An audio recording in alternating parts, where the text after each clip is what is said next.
Tigers baseball on Fox Sports Detroit is presented by Bell Tire.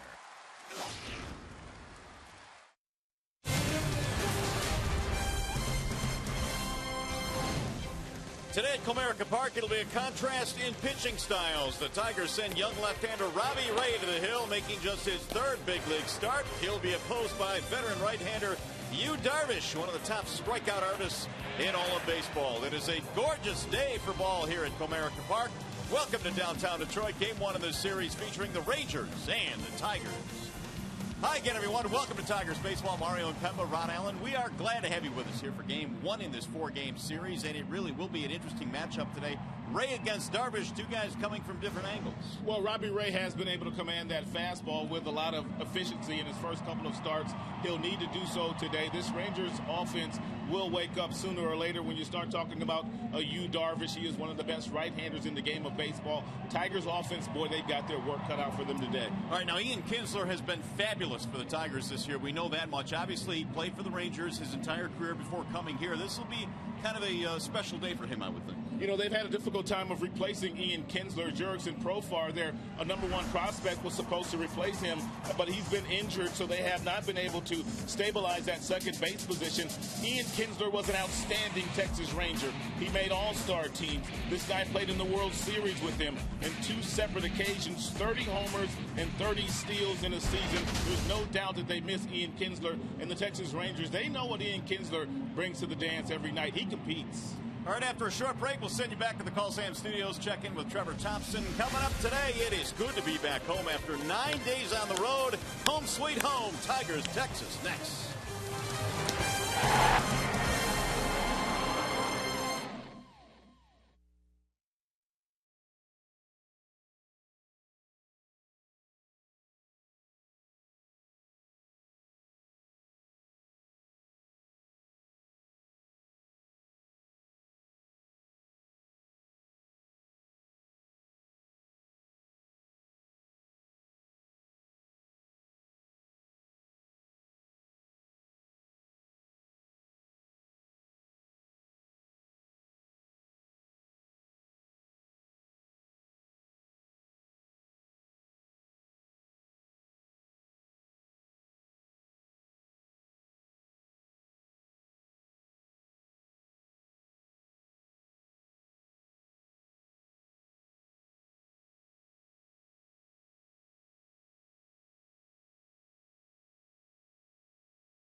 Anybody better in the big leagues and getting his troops fired up than Jabba Chamberlain having some fun in the Tigers dugout before the start of this one here today. The Rangers are in town. Here's the Texas starting lineup presented by the Metro Detroit Chevy dealers.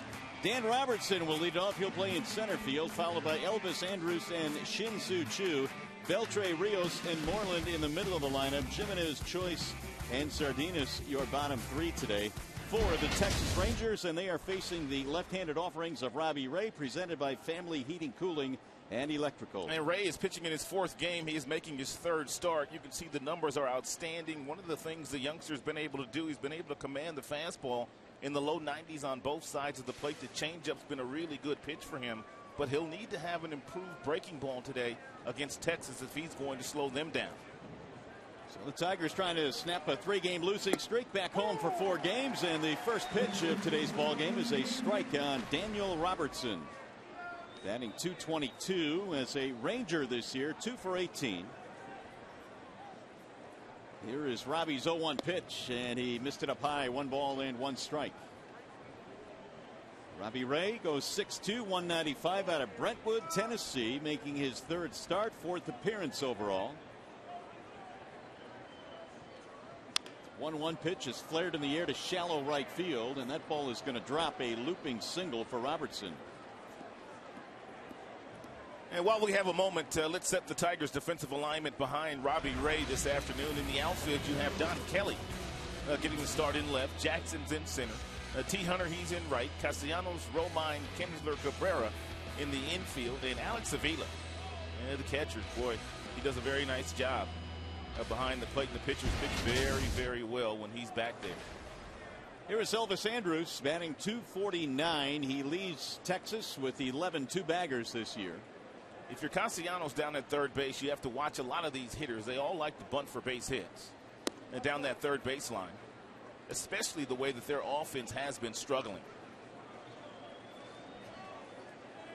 Rangers come in with a record of 22-24, and they are way behind in the American League West. In fact, a season-high 8 games behind. Here's the 1-0. 2 balls, no strikes on Elvis Andrus. This time last year, the Texas Rangers were in first place in their division, the American League West. But as you mentioned, right now, 8 games back. And it may be tough to catch Oakland this year. Angels are playing better baseball. They are healthy finally. And legendary Lloyd has Seattle 1 game under 500. Here's the 2-0. Yeah, and it seems like Texas just can't get healthy. They've had so many injury issues, and of course the latest is our friend Prince Fielder, who is out. They have used 39 different players already this year. There's Ron Washington, he's their manager, but there's no panic in him. He still gets his troops ready to play every day. But the 39 players, that's the most in the majors this year. Robertson back in, standing up. Just underway, day baseball here at the ballpark this afternoon on a glorious afternoon here in the Motor City. The Tigers starting a 4-game set. Winning 6 out of 9 on the last road trip, but they dropped all 3 in Cleveland.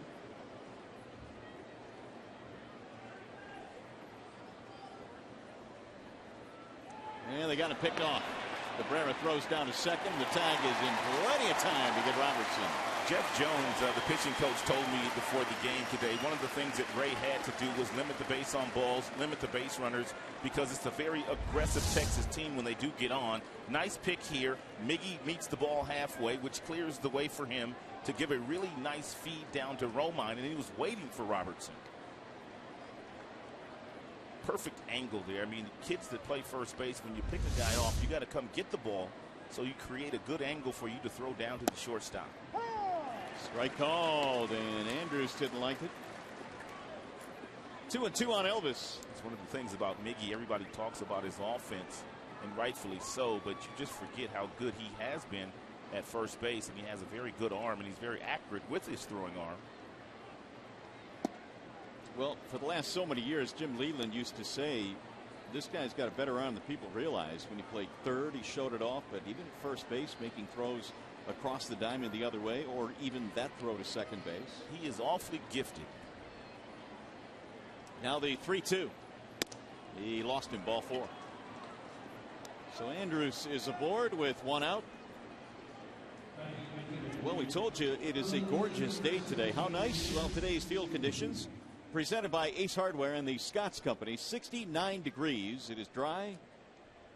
Got a couple of puffy clouds in the area, but no real problem with that. And the ballpark, as usual, looking spectacular today. Here is Shin-Soo Choo in the number 3 spot for Texas, batting .310. Choo looks at strike one. Choo in the offseason signed a long-term, very lucrative contract with the Texas Rangers, and he's doing exactly as he has done in the past. On base percentage, he's hitting .300. He plays both sides of the ball. He's a really good baseball player. Good baseball player. Well, Chase Andrews back, who has 11 steals this year. Elvis has been caught just a couple of times. 1 on 1 out, just underway here at the ballpark. Choo with 5 homers this year. He's always been a big on base percentage guy as well. He walks a lot. There goes the runner, and it's tapped foul behind home plate. Even though Robertson was picked off, Ron Washington still has the green light on for Andrews. You mentioned he has 11 steals, and they probably have detected something on video, which is giving them a pretty good opportunity to try to get good jumps against Ray. And Gary Pettis, their third base coach, he handles the base runners, and he was an outstanding base stealer himself in the big leagues.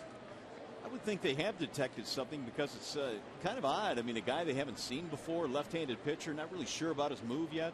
Pettis is outstanding at that by watching video.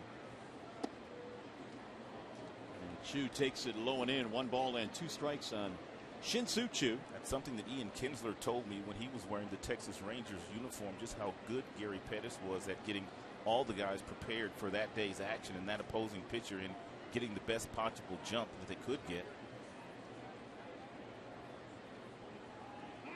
Another throwback. Robbie Ray making his 3rd start. This is his 4th appearance overall. His first 2 starts were awfully good. Tigers manager Brad Ausmus, he handles the running game. He's the one that relays the signs to Avila to tell Avila when to tell Robbie Ray to throw over to first base. 5 1/3 of 1-run ball against Houston in his first start. 6 scoreless against Minnesota in his second start. Runner goes, swing and a miss, throw down to second, tag, got him. A strike him out, throw him out, and just like that, the inning is over. No runs, 1 hit, they get a walk, and nobody left. And a perfect throw from Alex Avila. Andrews caught stealing at second.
Bottom of the first, no score. Ian Kinsler facing his former teammates for the first time here in 2014. Tiger lineup brought to you by the Southeast Michigan Ford dealers. Kinsler will lead things off, then Hunter and Cabrera and Miggy in the month of May. Awfully good, 378. Martinez, the DH. Kelly is in left field today, followed by Jackson. Bottom three of Avila, Castellanos, and Romine, and they have their work cut out for him today as they face Yu Darvish. He's legit. He's one of the best right-handers in the game. You look at the numbers, a 2.32 ERA, already 65 strikeouts, 16 walks. League hitting 213 against Darvish. Fastball, well, it gets all the way up to 96 miles an hour. He's got a slider. He'll cut the fastball, real good slow curveball, and an outstanding changeup. It's going to be a test today for Tigers hitters. Kinsler starts it off. He was a Ranger up until last year, 2006 to 2013, and Ian looks at a ball outside. Darvish last year, a 13-game winner, and a very good ERA of 2.83, one of the top pitchers in baseball. Kinsler looks at a ball low, and the count goes 2-0.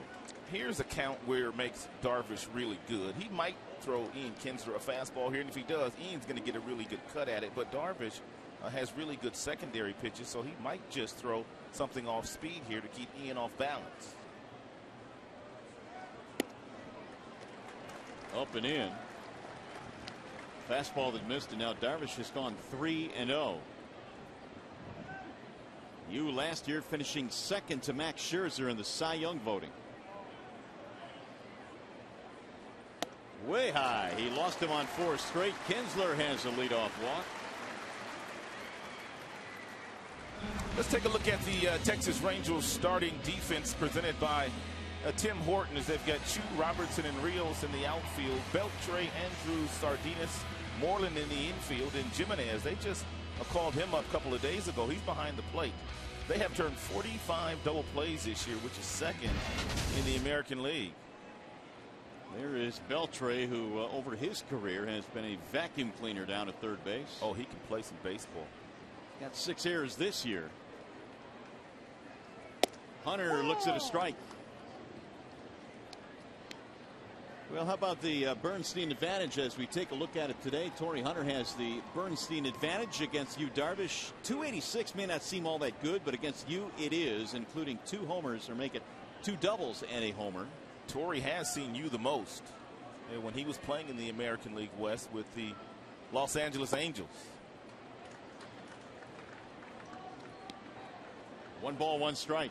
Against a guy like Darvish, if he opens the door for you in the very first inning because his command is not there, if you're the Tigers, you better jump on him. You better capitalize, because once he gets settled in, everyone knows what he can do.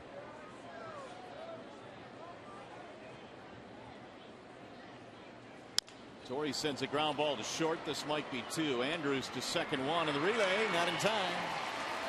Dug out there at first base by Moreland. It'll be a fielder's choice, and the force at second.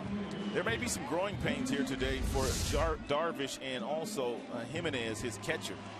First time Jimenez has caught him, so we might see Darvish shake him off quite a bit here today. So here is a matchup worthy of your dollars. It is Cabrera against Darvish. And Miggy at 321 had his 11-game hitting streak snapped in the ball game yesterday. Of course, he was thrown out in the middle of the game. Only had a couple of at-bats.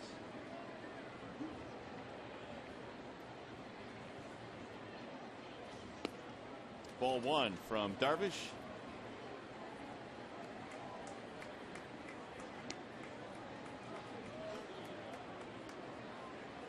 Boy, does Miguel love hitting against Texas pitching. I don't know how Ron Washington will treat Miggy today with runners in scoring position, but the last couple of years, Wash told me that Miggy was the one guy on the Tigers team that he refused to allow beat him in a close game. Way inside as he backs Cabrera out of there, 2-0. And that's the funny thing with Miggy, Mario, that everywhere we go, every manager says the same thing, but yet this guy is winning MVPs and he's winning batting titles. Well, he's finding a way to beat him anyway, I suppose. Now he's got a guy behind him this year in Martinez who has just absolutely been tearing the cover off the baseball. But Washington's not the first guy to say he's not going to let Miggy beat him.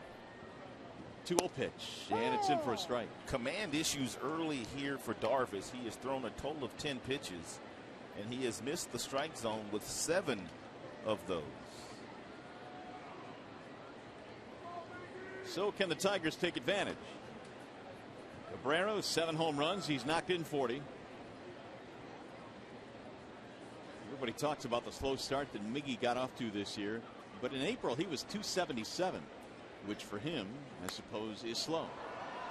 It's fouled back out of play, 2-2. I think it was probably the first 21 days of April when his batting average was just 206. But Cabrera has certainly righted the ship here in the month of May, and getting back on top of a lot of the different categories that we're accustomed to seeing him lead: batting average, homers, RBIs, those types of categories.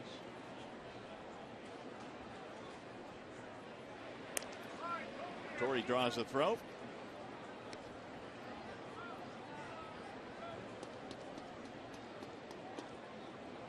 Torrey got the day off yesterday. Back in there this afternoon.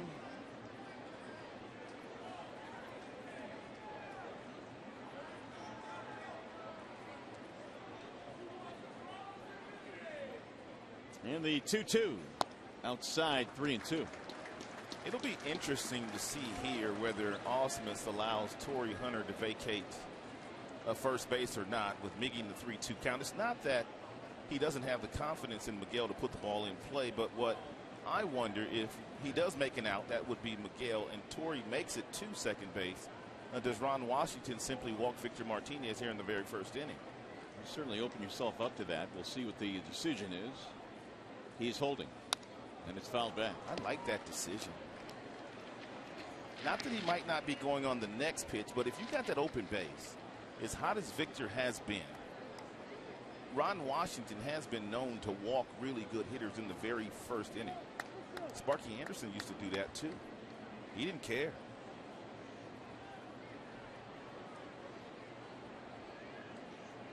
3-2. Werner holding again. Bouncing ball left side. It'll find a hole. Base hit. Hunter takes a wide turn but holds up. It's a 1-out single for Cabrera.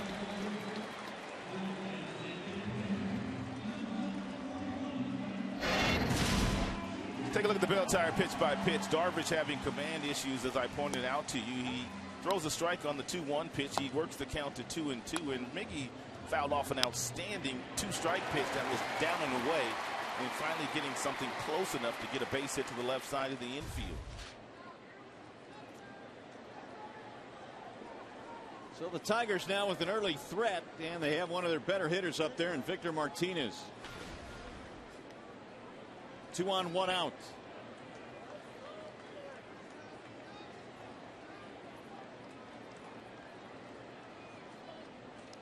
Tigers, as you mentioned, would love to jump on Darvish here because he does have a tendency of settling in, and when he does, it's awfully difficult.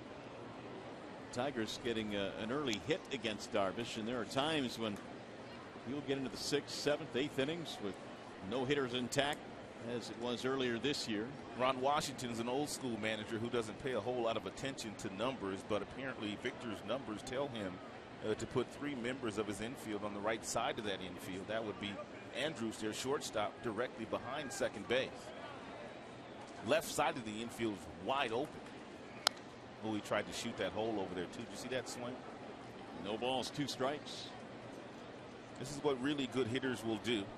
And Victor knows the situation. There's a lot of room on the left side of the infield. He simply tried to hit the ball in that direction with that last swing.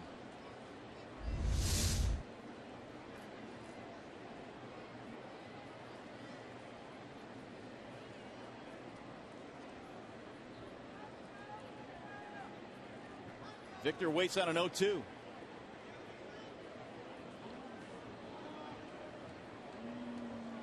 Darvish stands 6'5", 215, born in Osaka, Japan. He's 27 years of age.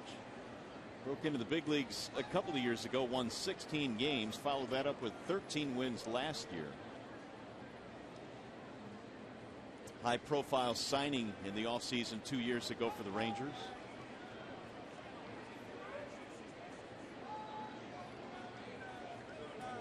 Last season, Darvish took a no-hitter into the 7th inning 3 times.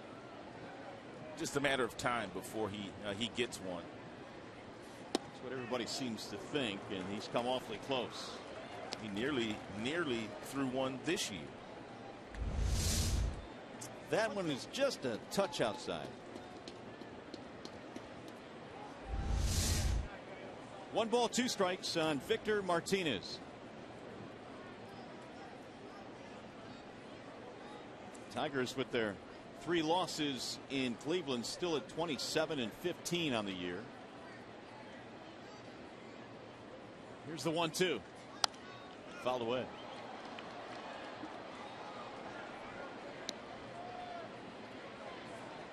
Victor this year with men in scoring position, 256.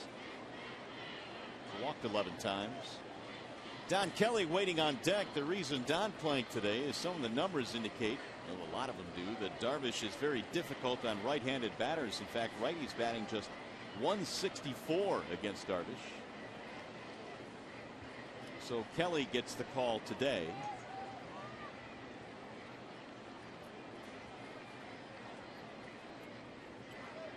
And again, the 1-2. Bouncing ball foul, first base side. And this is what Victor does, man. He just grinds you down until he can find something he can handle. That's what the really good hitters do. And he would fall into that category. Not only left-handed, but also batting right-handed. An 0-2 count on Martinez is nothing really to fret about.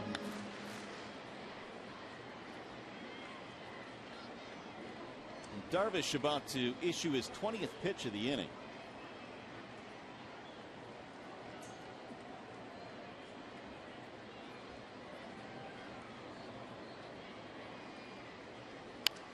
Fouled away again.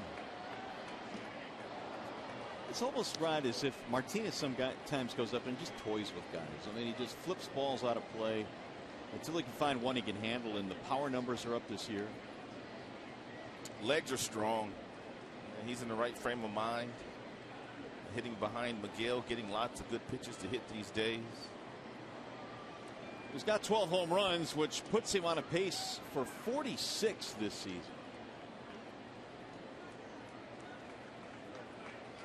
Showed that power stroke in Cleveland in that series there against the Indians.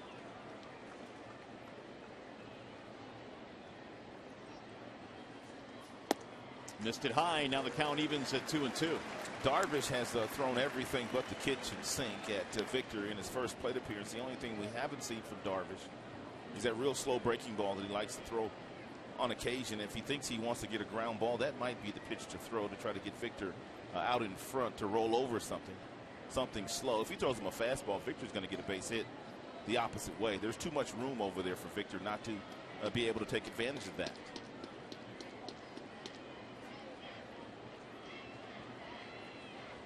And the 2-2. Swing and a miss. Oh, there's that slow breaking ball. He finally gets Martinez 2 gone. A strikeout is the first of the game for Darvish. Darvish will throw this pitch with regularity. He's got supreme confidence in this bender. It's a curveball, and it's probably about 75 miles an hour or below that.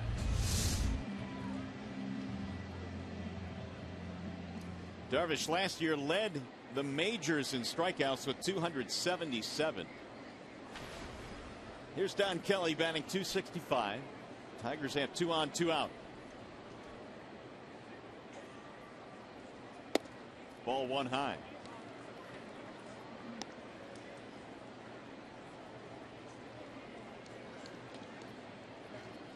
Don was 2 out of 15 on the road trip. Out in left field today in place of Rajai Davis. Drives this one in the air to right field. It is sinking, but caught on the run by Alex Rios, and the threat is over. For the Tigers, no runs, a hit, a walk, and 2 men left.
pitch here. He caught Elvis Andrus in the very first inning. Let's take a look at the technique of Avila. We're going to slow it down for you. This is what they talk about catching coaches when they get that front foot down and they're throwing over their front leg. And you can see that he's right on target. His angle of the arm is perfect, and he makes a perfect throw down to second base to Romine to nab Andrus. Well, the Rangers were in a running mood in that first inning. Robertson was caught stealing. A pickoff caught stealing, 1-3-6, and then, of course, Avila catching Andrus.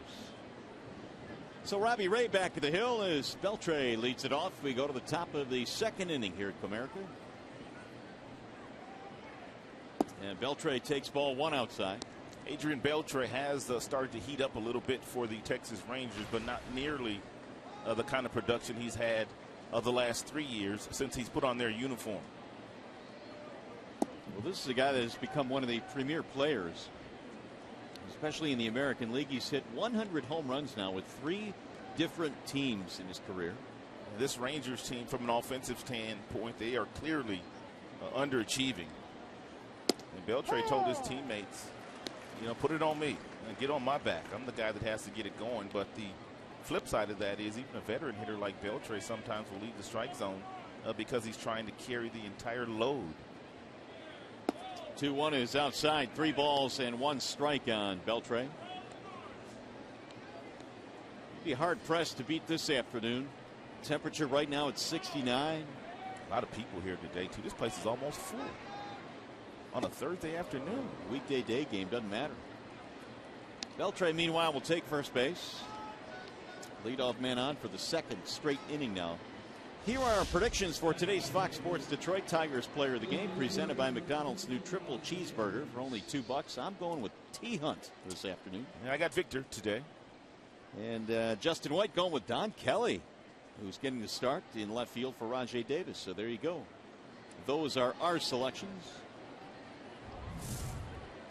Here is Alex Rios.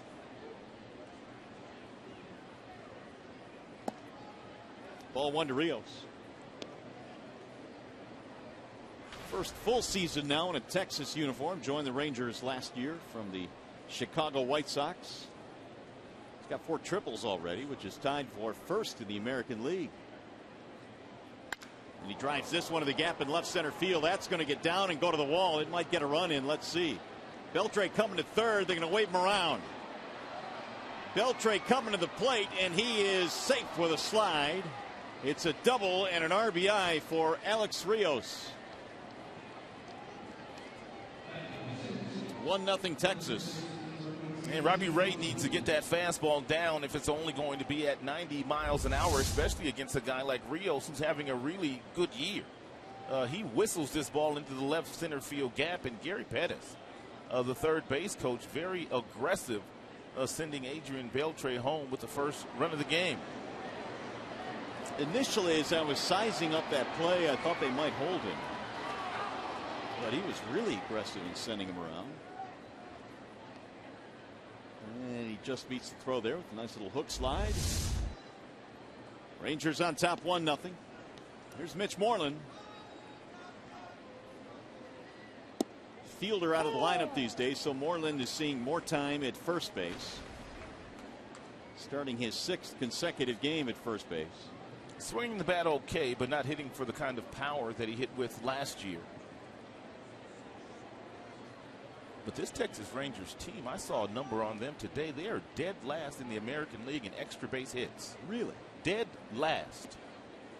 Boy, in that ballpark, and really over the years with the offenses they've had, you really don't expect that number. Well, you usually see their name at the top of the leaderboard in offensive categories with the Boston Red Sox and the Detroit Tigers. Moreland at 286. Here's the 0-1.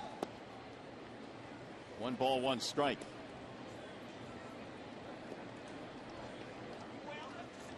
It's been 11 days since Ray has made a start. He did pitch in relief, facing a couple of hitters in Boston on the recent road trip. That kept him sharp and ready for this opportunity today. He's ready now with the 1-1 pitch. in the air, center field, hit pretty good but playable. Jackson cruising back. Runner will tag. Rios on his way to third, and he is in there standing up. First out of the inning. Now Chris Jimenez.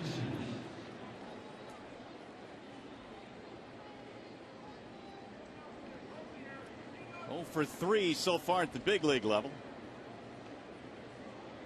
Made his Ranger debut yesterday. Tigers fans may remember Jimenez from his days as a Cleveland Indian. They've pulled the infield in now with the runner at third base.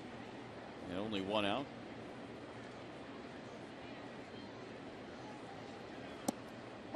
Strike call. Jimenez last couple of years with the Tampa Bay Rays. Recalled from AAA on Tuesday. Ray trying to strand that runner at third. Here's the 0-1. Strike called on the outside corner. Ron Culpa with the emphatic strike call behind the plate. A good changeup there by Robbie Ray. Has demonstrated really good command with his fastball at the knees on both sides, and a good changeup with the breaking ball. He hasn't thrown very many good ones. There's been a few, but not very many.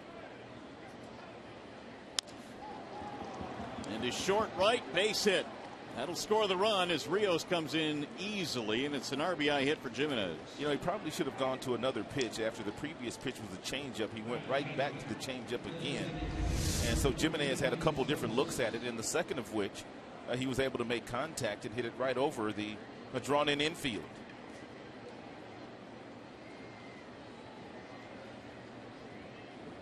Two runs on 3 hits in the inning now for the Rangers.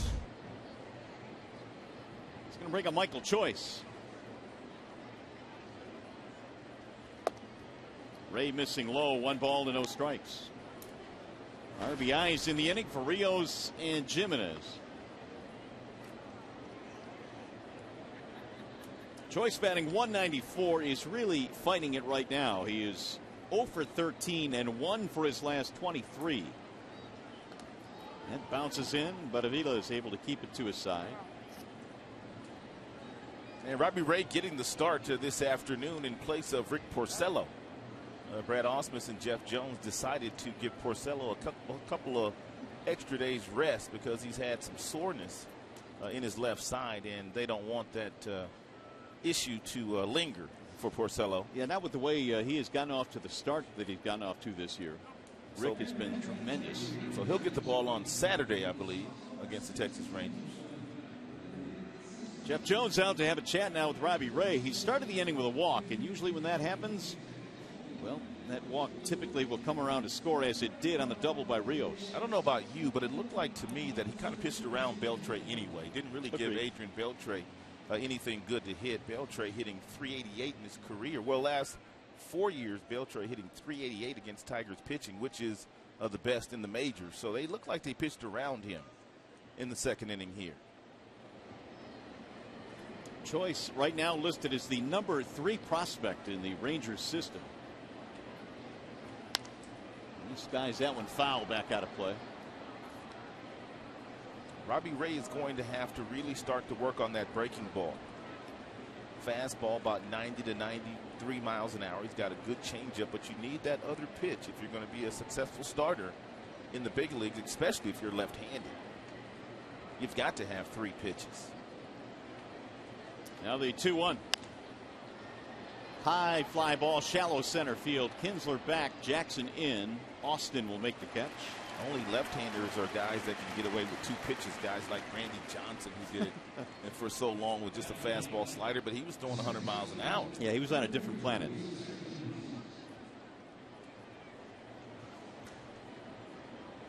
2 gone. Now here is Luis Sardinas, who is 5 for 16. He was at Double-A Frisco and was hitting .253 there in 21 games. Was playing shortstop, switch hitting shortstop, but with Andrews on the big league club playing second base.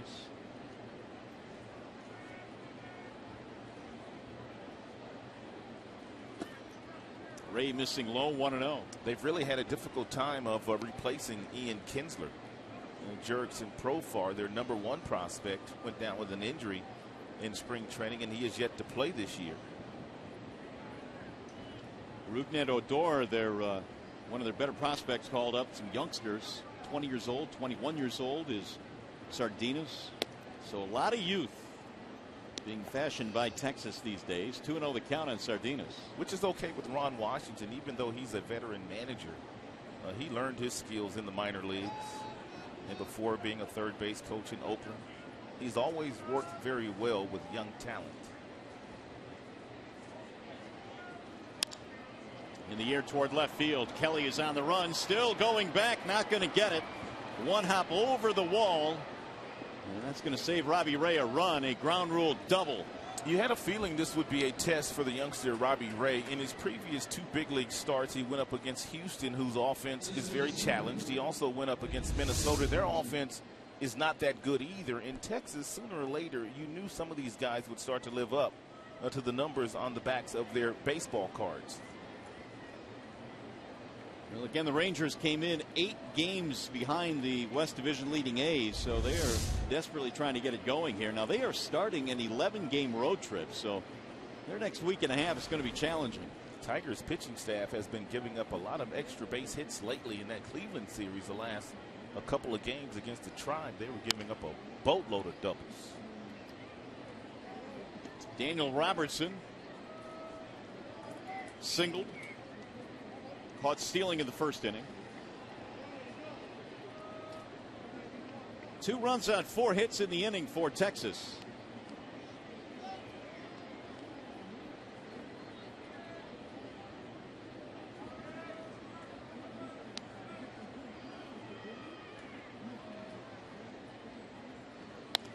Sliced foul back into the seats. 0-2. Well, what'd you think? The 3-game sweep against the Indians, how much of an effect do you think that'll have on the success, really, the Tigers did have on that road trip? Well, I mean, it's not the way you want to end the trip. But I think if we would have polled most Tiger fans at the beginning of the trip and said, you know what, they're going to go 6-3 on this trip, will you take that? No doubt. I think everybody would have said, sure. 0-2 on Robertson. And Robbie just missed there. 1 ball, 2 strikes. But I don't think it's going to have a long-term effect on this club. I mean, they still have a healthy lead in the American League Central, and they are the class of the Central. Did you read Castellanos' comments after the Game 2 loss in Cleveland? I did not. Somebody asked him about losing 2 straight. He said, we've lost 2 straight games. So what? We're a great team. And that pretty much summed it up. Ball high. 2 balls, 2 strikes. It was certainly an odd game yesterday, that's for sure. The walk-off walk won it back and forth all day long. Tigers took the lead late on the Avila home run. So the Tigers come in 5 up on Minnie. Cleveland now inching back. They're 7.5 back. That was a huge series for them. Bouncing ball to third, gobbled up there by Castellanos, and that'll end the inning. However, Rangers get a couple.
just a short while ago, that hit into short right field. He had a no-hitter going. That was ruled.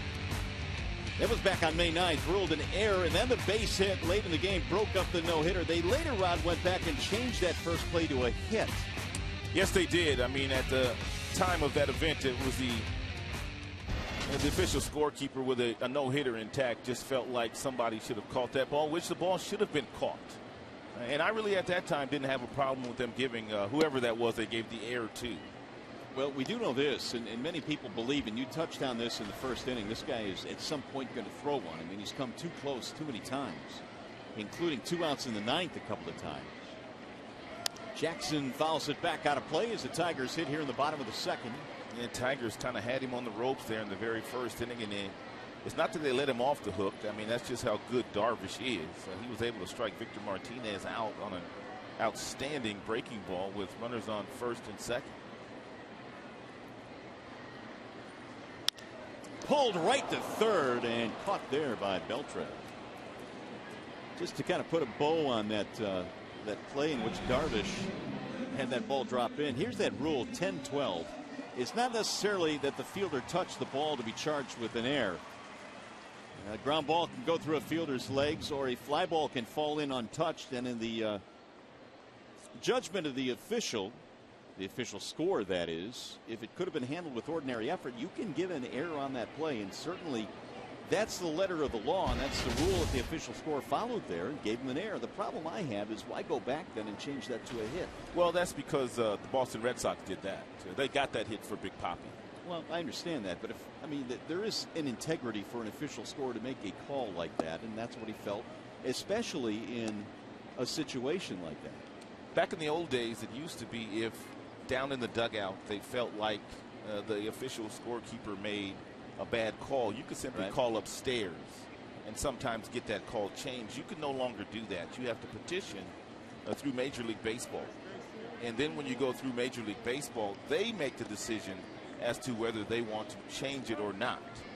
We had a great example of that in the game yesterday in Cleveland, that ball that fell between 3 Tigers in short center field that was ruled a base hit, which is what that play is ruled most of the time. Anyway, that's all water on the bridge right now, because in the end, he did give up a clean single. 2-0 the count, and Avila looks at a strike, 2-1. Darvish, by the way, 2 out of 7 in first pitch strikes. Well, they had him, as I mentioned, in the first inning and let him off the hook. Let's hope that he continues to open the door for them, something that Darvish does that most other starting pitchers don't do. He works exclusively out of the stretch. He does not wind up.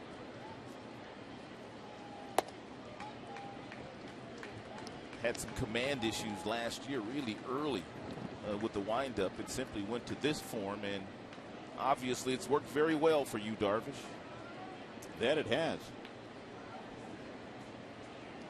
Second in the Cy Young voting last year. Led the league in strikeouts, led all of baseball in strikeouts. Boy, Avila gets another walk, and he's been really productive offensively lately, and that's been a good sign. By the way, the Tigers conclude this weekend series with the Rangers this Sunday at 1:08. It's Sunday Kids Day. All kids 14 and under receive a free Detroit Tigers starting rotation poster. If you'd like tickets, call 866-66-TIGER or visit tigers.com. Darvish also walked 3 in his last outing against the Toronto Blue Jays. He took the loss in that game, gave up 2 earned runs, but he had 11 strikeouts in that contest, so he did his part. His offense just didn't show up.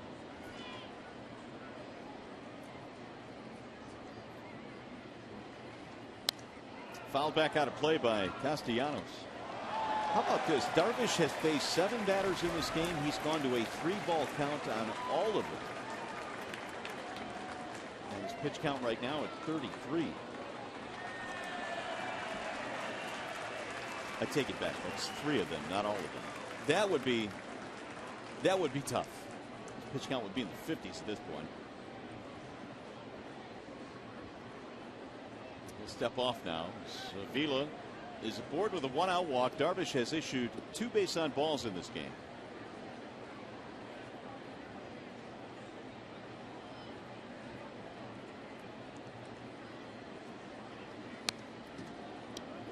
0-2. Nick batting in the 8th slot in this one here today for the Tigers. Pretty good series in Cleveland. 5 hits in that 3-game set. Not to mention that one play that he made yesterday on that Bourne bunt down the third base line. Was that a bunt or a? That was a bunt. He came in, almost ran in against Cope. He's made a nice transition back into the infield. That was one of the topics of conversation before the game today, talking about the difficulty of that play, avoiding the pitcher who was closing in on it, and also deciding in a split second whether that ball is going to roll foul or not. Made a great strong throw, and the situation in the game too made it critical.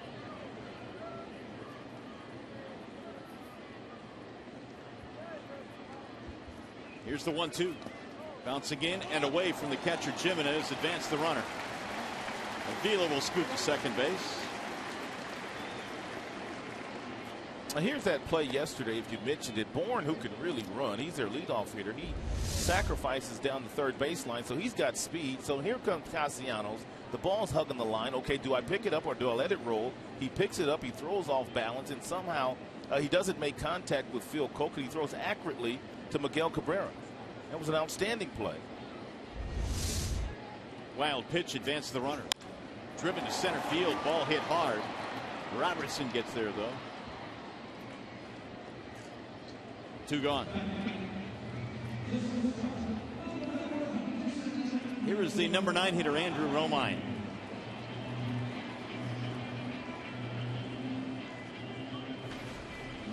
.179 this year for Romine. Rangers picked up a couple of runs in the second. That wild pitch by Yu Darvish, in case you're wondering, that was only his second wild pitch uncorked this season.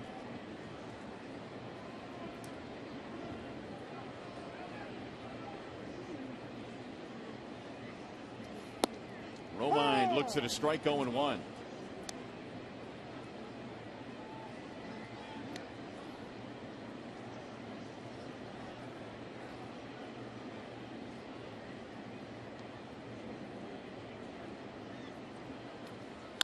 There's a bouncing ball to second. That'll be a routine play there for Sardinas, and he'll throw him out. So the Tigers get a walk. They leave him at second. Tigers baseball today presented by Bell Tire.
Fox Sports Detroit is brought to you by Comerica Bank, a part of Detroit and the community since 1849. By Jeep, visit Jeep.com to learn more. And by Hellman's Mayonnaise, bring out the best. Tigers today facing one of the best in Yu Darvish, and right now they trail 2-0 on another Gorgeous day for baseball here in the Motor City. 2 runs on 4 hits for Texas. No runs, 1 hit for Detroit. And Robbie Ray back to the hill.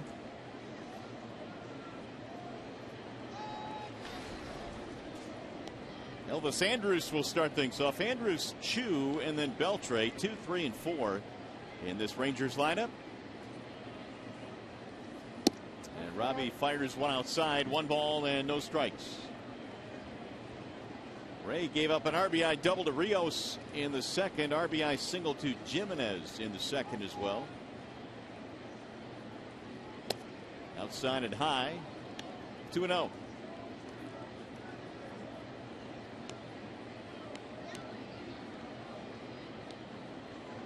Andrus walked, was caught stealing, and ended the first inning. That's in there, 2-1 the count on Andrus.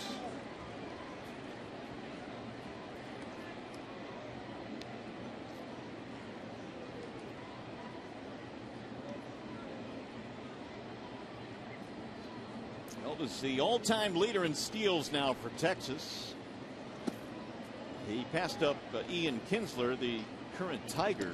Andrus has stolen 176 in his career. Kinsler had 173 in his days as a Ranger. Ian Kinsler and Elvis Andrus, they were a pretty nice double play combination. Back up the middle and right back through the box into center. Let's go to the studio now for a game break. Here's Mickey York.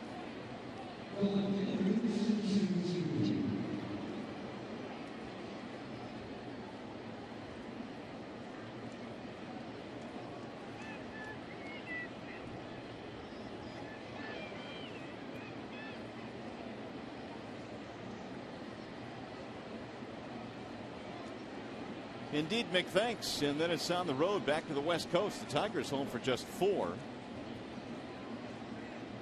They have spent a good majority of this month on the road. Shin-Soo Choo looks at ball 1 inside. And Robbie Ray is pitching in a lot of traffic so far this afternoon. 3rd consecutive inning that the Texas Rangers have gotten their leadoff man aboard. He has thrown more pitches today out of the stretch than in the windup. He struck out Chu back in the first.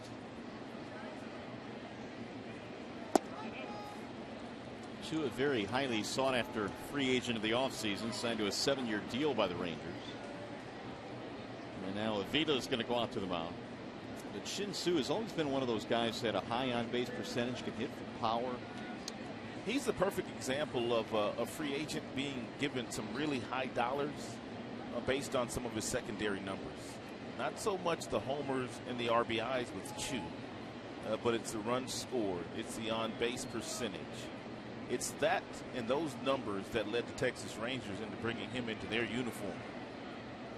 He walked 112 times last year. That's why part of the reason he has such a high on-base percentage. 2-0 pitch. He's got himself ahead 3-0. Chu has never made an all-star team. He has never finished in the top 10 in the MVP voting. But he's a really good complementary player when you've got a healthy Beltre, you've got a healthy Fielder and Andrus and some of the other guys they have in their order. There's a strike call, 3-1. Of course, the Tigers saw plenty of Chu in his days with the Indians. Had a really nice year last year with the Cincinnati Reds. They made him a qualifying offer. He turned it down and ended up signing the deal with the Rangers.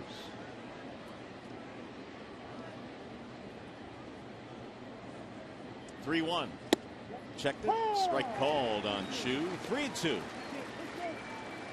And we'll see how much confidence Ron Washington has in this particular situation to allow Elvis Andrus to take off from first base on this 3-2 count. And nobody out. Andrus has already been thrown out once attempting to steal today.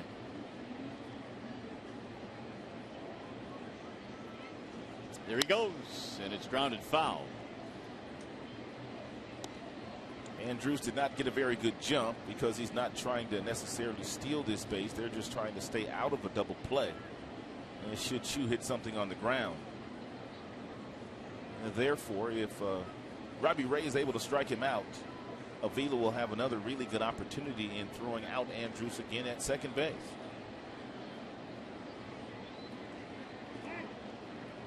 This time Robbie goes back to the bag.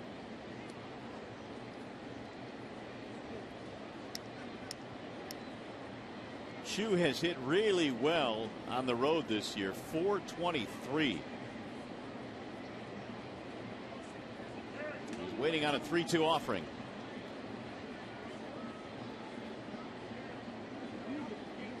Runner goes, and there's ball 4. And so the first two have reached here in the third. And the Tigers are going to have to probably get some activity in their bullpen. The last thing Brad Ausmus wants to do is allow this one to get away. But the Tigers bullpen has been used quite a bit the last few days in Cleveland, too.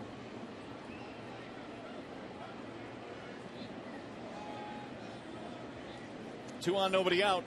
Well, you have to keep a close eye on Elvis Andrus. He's stolen third base 35 times in his major league career. He's been caught just a handful of times. Ian Kinsler knows that.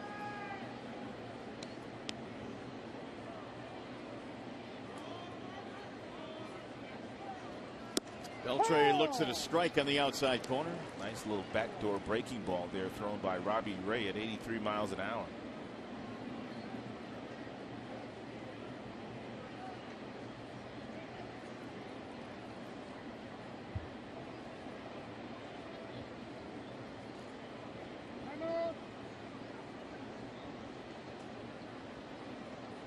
Beltre had a walk that started things in the second, scored on the double by Rios.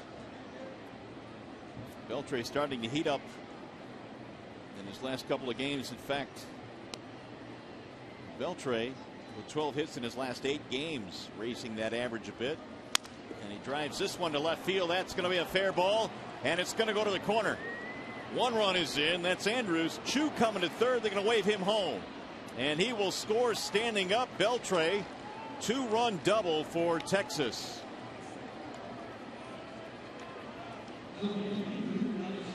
.4-0 Rangers. Adrian Beltre continues to wear out Tigers pitching since 2010. He came in with a 388 batting average. That's a fastball that kind of crowds him. He doesn't hit it down on the barrel of the bat. It kind of crowds him a little bit, but he's so strong.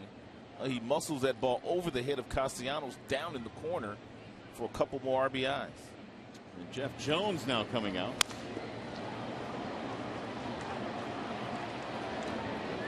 With 2 runs, makes it 4-0. Beltre with 17 RBIs this year. And that's his 9th double of the season. 4 runs on 6 hits now for Texas.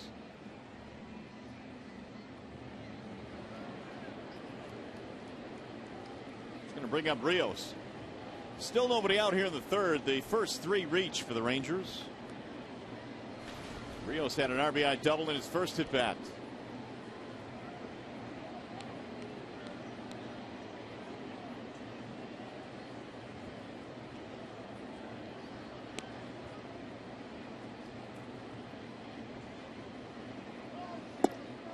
Strike 1.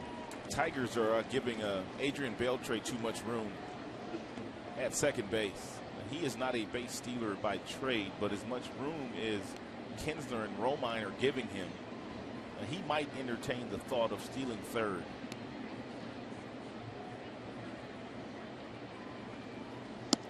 Way outside. 1 ball, 1 strike.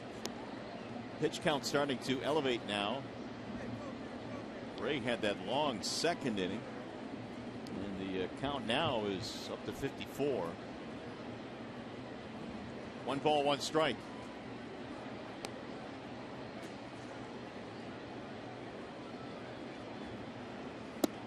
Way inside, 2-1.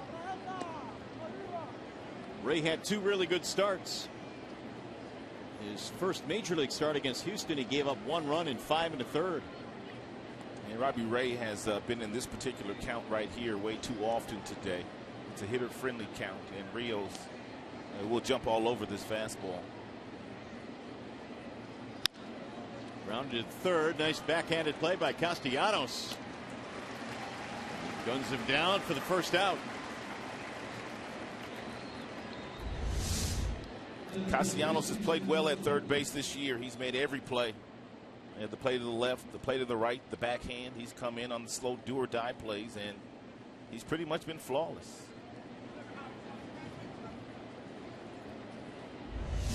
First out of the inning. That'll bring up Moreland now. Moreland flying to center field. That was back in the second.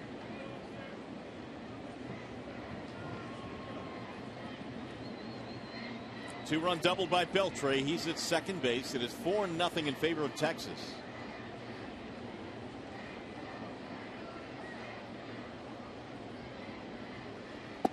Checked it. He went. Jeff Gosney down at third base, called strike one.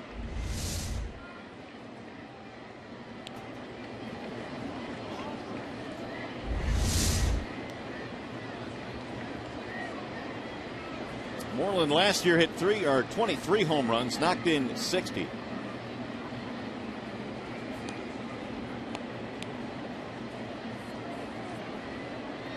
Here is Ray's 0-1. 1-1 now on Mitch Moreland.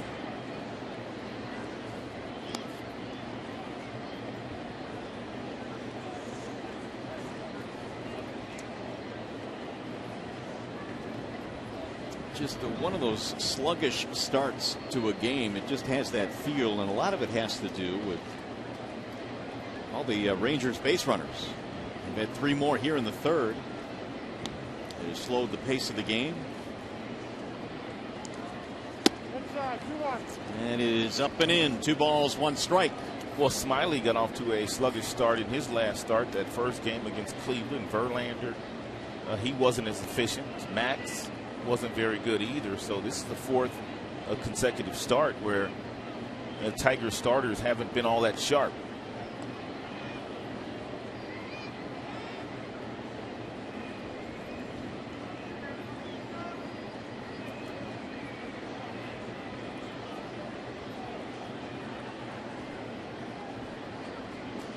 Two and 1 on Moreland. Jimenez will be next.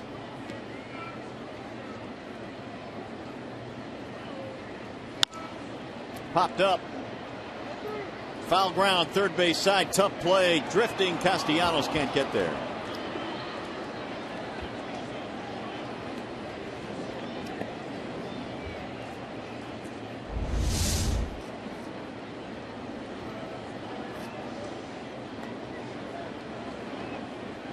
That ball just kind of took off. There's quite a bit of wind up there that was pushing that ball away from Castellanos. The flags above the scoreboard will tell you that. A lot of wind blowing out toward left field here today.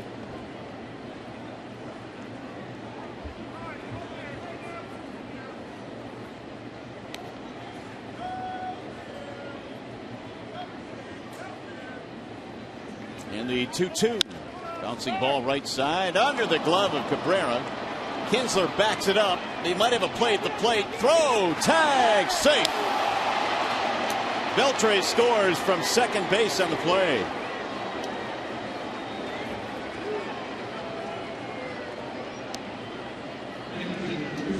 It is 5-0 Texas. And Gary Pettis, their third base coach, very aggressive so far in this ball game with his base runners.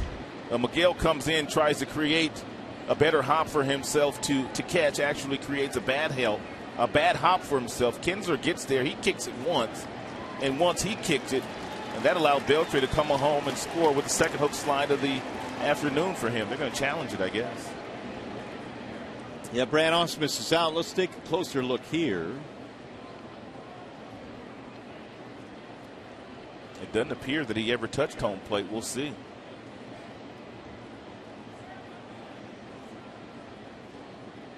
Ooh.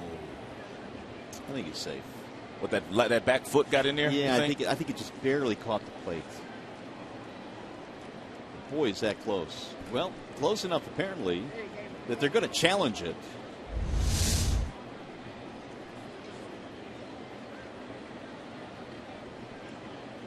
So Brad Ausmus got the word from Matt Martin apparently. Let's challenge this thing here, and we'll see what they come up with. It certainly is a very, very big play because it's the difference between 4-0 and 5-0. Kinsler made a whale of a play to get back there behind it, made a good throw to the plate, a strong throw to the plate as Beltre tried to score. And right now the scoring on it is E3, no RBI. We'll see if this stands.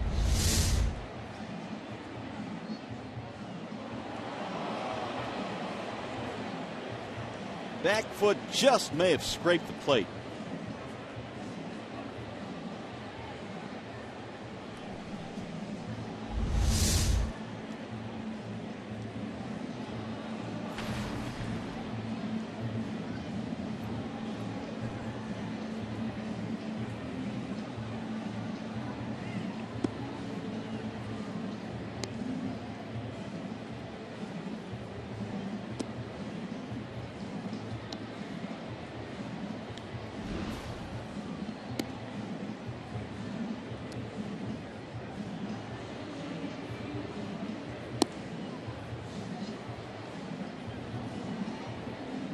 Taking them quite a bit of time to decide whether they're going to reverse this or not. The front foot does not hit the plate.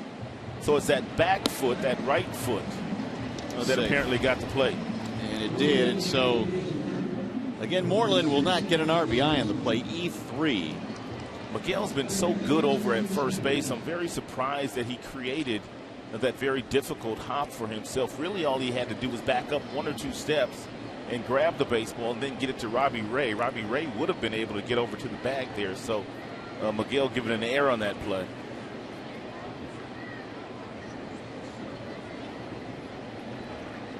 That is the first error of the ball game for either side. 5-0 now. It's a 3-run third inning. Down the right field line.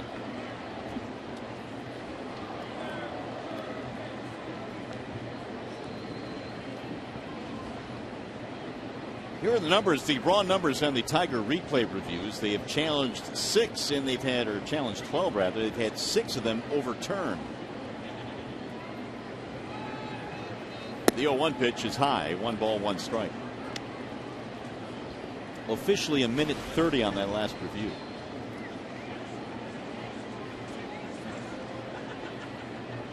Of course, Brad took a while to get out there, so I mean, again, it's how you factor the time, but from the time that the umpires put the headsets on to when they get the decision is how it's officially timed, a minute 30. Robbie Ray is demonstrating some wildness here today. He's thrown a total of 64 pitches, 31 balls, and 33 strikes. And the Rangers have been able to take advantage. 2 of the walks have come around to score. Missed it low, and now he's gone 3-1. Nobody up in the Tigers bullpen. Brad was asked before the game today if there was somebody that was not, or anybody that was not available. He would decline to answer that question.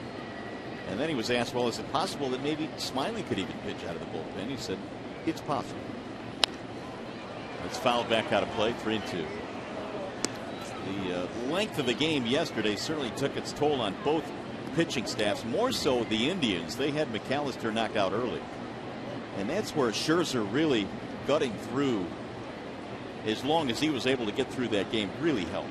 Yeah, Terry Francona had to go to one of his starters, Josh Tomlin, to finish that game yesterday. Robbie now has 5 3-ball counts in this game.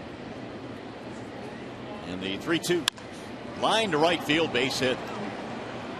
Moreland will go to second and stop there. Here was Max Scherzer yesterday. He gave up 7 earned runs in the game yesterday. That's the first time Max had given up 7 runs since April of 2012. He wasn't missing very many bats early. Then he started to throw some better pitches. He was getting ahead with the fastball. The changeup started to work a little bit more efficiently for him, and he also got himself some breaking balls too. So Max settled in nicely, and as you brought it up, he saved the bullpen because he stayed out there for 7 innings, even though he got hit around quite a bit early. Yeah, and early on in that game, it just didn't look like that was going to be the case. There's a ball high as once again Ray falls behind. Michael Choice, the batter. That final line on Max: 7 innings, 12 hits, and 7 runs. We are certainly not used to seeing those numbers, but he stuck around a while yesterday and really at one point was in line to get a win had the Tigers been able to hold on. And now another one misses and the count goes 2-0, which means Avila will head out to the mound.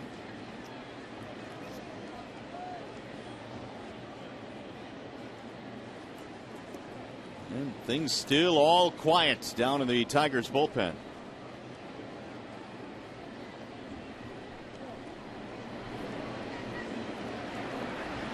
See, we weren't kidding.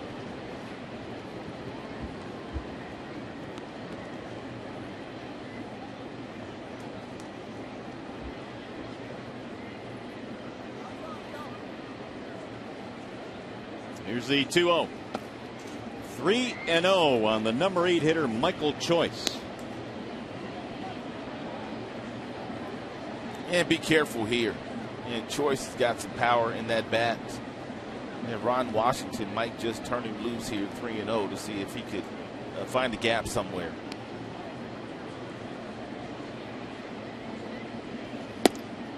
Strike call.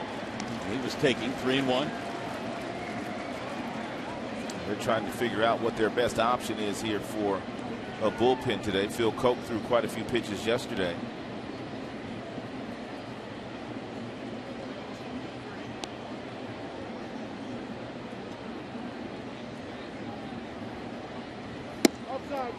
He walked him. All 4 outside. So it's getting stickier now. It's already 5-0. Yeah, they're going to get somebody up now finally. Second walk in the inning, 4th of the game now for Ray.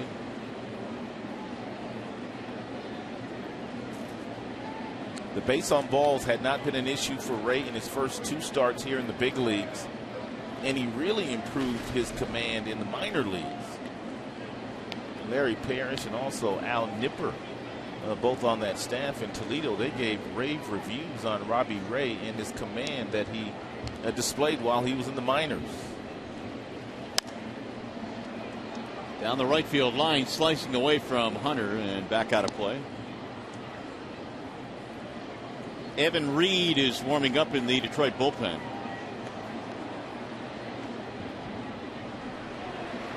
Five runs, 7 hits for Texas. No runs, 1 hit for Detroit. Meanwhile, Yu Darvish is kind of hanging out, leaning over the railing. Chilling. Don't normally see that from a starting pitcher in a game in which he's pitching. He's rooting on his offense.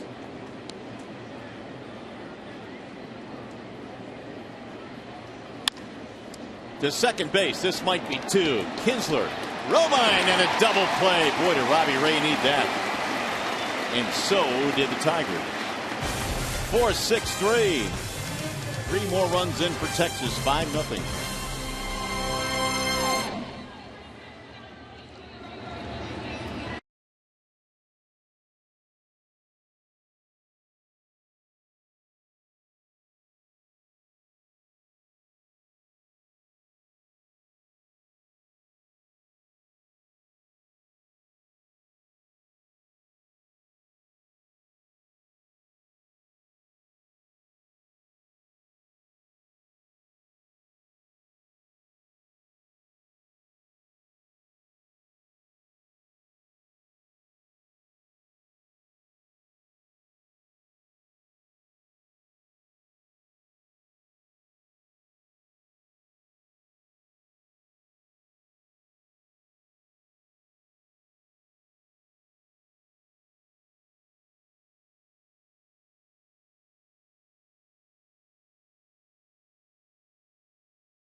The third, Ian Kinsler will start things off for the Tigers. Earlier today, he talked about what it's going to be like to face his former teammates.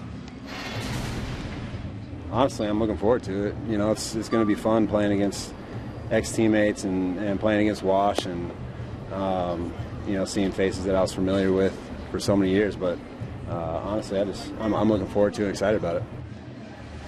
We're seeing met with the media today, both the Texas and the Detroit media, and here are the numbers between Kinsler and Fielder, the two principals in that deal. Obviously, some cash went the other way, but Kinsler having a great year. And Prince is off to a slow start, but he was starting to heat up in the month of May. He was batting .333, and really with a guy like Prince, with a proven track record, there's no doubt that he probably, if he would have played the majority of the season, hit 30 home runs and drive in 100 runs before it's all said and done. So Kinsler starts it off, and he looks at a strike from Yu Darvish, who is now pitching with a 5-0 lead. Kinsler was an outstanding player in Texas Rangers uniform. 30 homers, 30 steals twice in a Rangers uniform, made all-star teams, played in the World Series.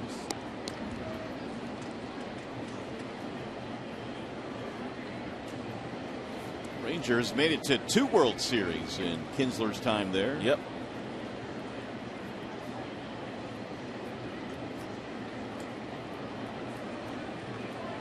The 30-30 year you speak of was in 2011 when he swiped 30 bases and hit 32 homers. On the inside corner, 1-2 now on Ian Kinsler. We haven't seen many of those curveballs today from Darvish. He did throw one to Victor Martinez, struck him out in the first inning, and he threw one right there to Kinsler. He started that one right at Ian Kinsler. It broke right over the inside corner. It's in the air to shallow right center field, and it's going to be dropping in for a base hit. Kinsler is going to round the bag at second and now get back there. That was almost a fabulous play by Robertson, and he is down. He was sprinting to that baseball. And really no time for either Robertson or Alex Rios to communicate the fact that who was going to catch that ball. No one could call it because neither player was certain they were going to catch it.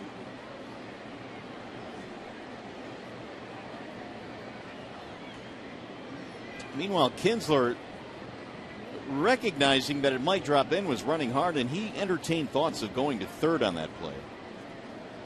It's going to be a leadoff double as it stands,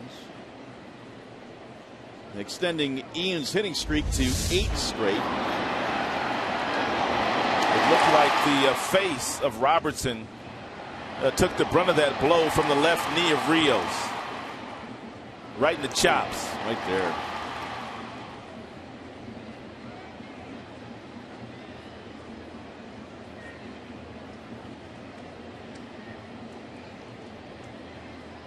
So they tend to Robertson out in short center field. They are already short-handed. Now Leonis Martin there, a center fielder, has a bad neck. He's not playing. Prince Fielder is not playing, although Prince is not on the disabled list. So Ron Washington is already short-handed. And it's starting to look like Robertson won't be playing soon either. They were waving to the Texas dugout.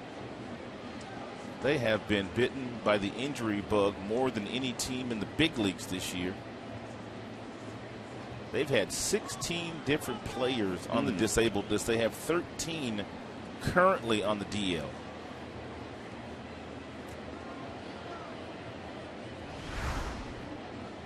Well, here you go. And there's some names on here that are certainly important. You talk about the youngster in Profar. That is seriously deep in the herd of Texas. Harrison in Holland. Martin Perez was having a good year. He's going to have Tommy John surgery. Deep in the herd of Texas. I see what you guys did there. Well, they got him to his feet, and that's good news. We'll see if Robertson can stay in the game.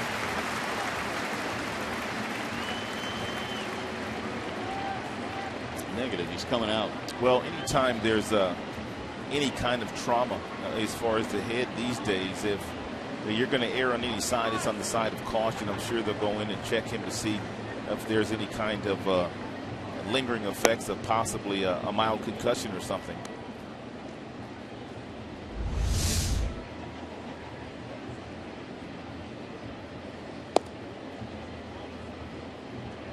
Here's our final look at that play. The ball rolling, and Robertson motionless for a while. He's coming out. Leonis Martin is coming in. And he is not healthy. You can see him walking out to the outfield right now, wiggling his neck back and forth and to and from. He's not very healthy himself, Martin Perez.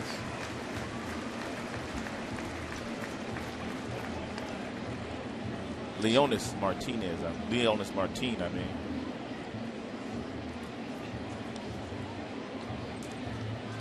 So Martin limbering up. He'll take over in the leadoff slot as well. And Robertson will be ushered back into the Texas clubhouse. So the Tigers trying to claw back into this game here. They're down 5-0. They have a leadoff double by Kinsler. We'll bring up Torrey Hunter.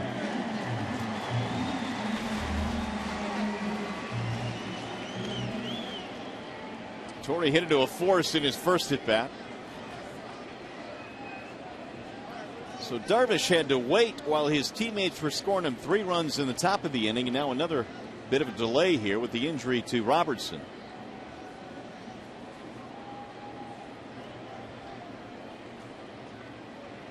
Darvish has walked a couple.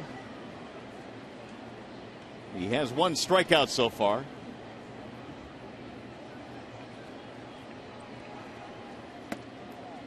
Ball inside. Knocked down by the catcher Jimenez. 1-0. We told you that it would be a little bit of a learning curve this afternoon between Jimenez and Darvish. First time they've hooked up together. Jimenez just recalled from the minor leagues a couple days ago.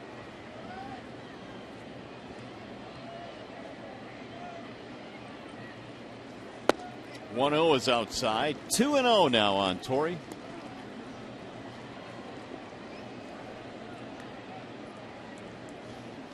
First of 4 in this series between the Rangers and the Tigers. Again, the Rangers starting an 11-game road trip in 11 days. 3-0.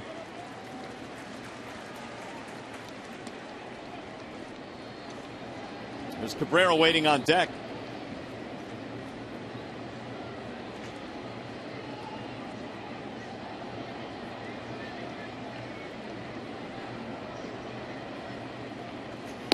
That's in for a strike.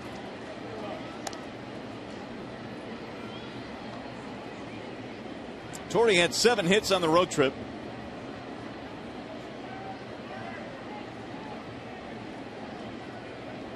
Waiting on a 3-1. Here it is. And he walked him. And now the Tigers have their first 2 men on. A walk in each of the first 3 innings now for Darvish. Let's flash back to yesterday.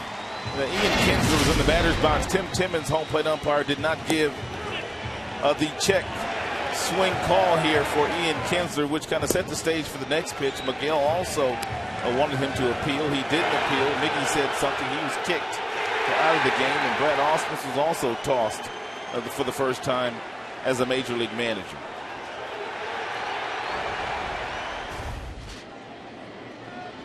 Two on now. Here is Cabrera. And he drives one to third right at Beltre. Throwback to second for the double play.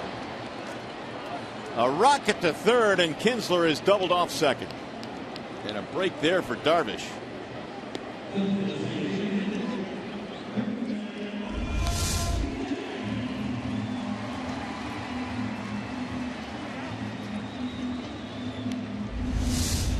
Really nothing Ian Kinsler could do there.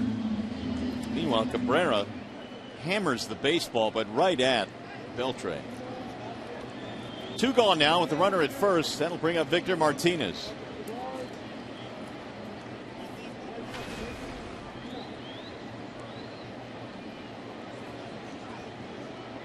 A rare strikeout back in the first inning for Martinez. Outside for ball 1. As a rule of thumb, ball hit on the line. If you're a base runner, you simply get back to the bag, but that ball was hit so sharply that Kinsler was still standing in his tracks when it got in Beltre's glove, and Beltre, with his arm strength, flipped it right to and Sardinas, the second baseman, for the double play. Darvish with the 1-0. High fly ball center field. Martin going back, warning track to make the catch, and just like that, the threat is over.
Out here at the ballpark this year.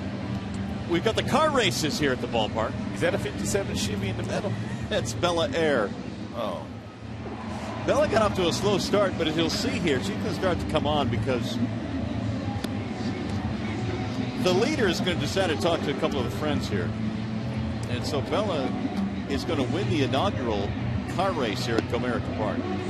Congratulations, Bella Air. Nicely done. 5-0 is our score. As we go to the fourth inning, big crowd here at the ballpark today, man. A gorgeous day. This place looks like it's a sellout today. Yeah, this is like the type of crowd you get on a Friday night. It is packed. There's a strike called. Leonis Martin leading things off. Apparently Justin White in the pregame show said that Bella Air was going to win the first ever car race here. He's got too much time on his hands. There's some pretty good contacts, one or the other. There's a base hit for Martin, who steps off the bench for the injured Robertson and singles in his first at bat. That'll bring up Elvis Andrus, and that is the 8th hit now. They had Evan Reed warming up in the last half inning. And Robbie now has given up a leadoff base runner in 4 straight frames. Andrus has been on base twice, walking a single. And Martin at first base has stolen 9 bases. He's been caught 4 times this year. That's the one thing that Jeff Jones mentioned when I talked to him before the game, that Robbie Ray was going to have to keep these guys off the base paths because they like to run, they like to steal bases. And he hasn't been very fortunate in doing so today so far. A little bit outside. The count goes to 2-0 on Andrus. Texas Rangers have had the leadoff hitter in every single inning so far today. Every inning. Robbie Ray last year was 11-5 in 2 different levels with the Washington Nationals organization. Key piece in the Fisker deal. That's in there for a strike, 2-1. But not nearly as sharp as he had been his first 2 starts. He's given up 8 hits. And he's walked a total of 4. Was helped out by a double play back in the 3rd. This is a better offensive club than he saw his first 2 starts. Bouncer, second base. Could be another double play. Oh, Kinsler lost control of it, but still shoveled it to second base, and they'll get the force. I don't know if they were going to get 2 anyway with Andrews running down the line. They possibly could have gotten 2. It would have been a close play at first base, but obviously when he doesn't complete the shuffle to Romine, they're not going to get 2. I think it was close enough to the bag where it was a decent shot to get it. Possibly. But at least Romine was able to keep his foot on the bag and pick up the baseball.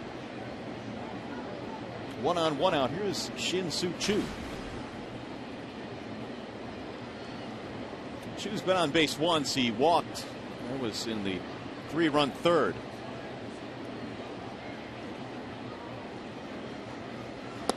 Ball 1. Tigers today have been out hit 8-2. They gave up 2 in the second, 3 in the third.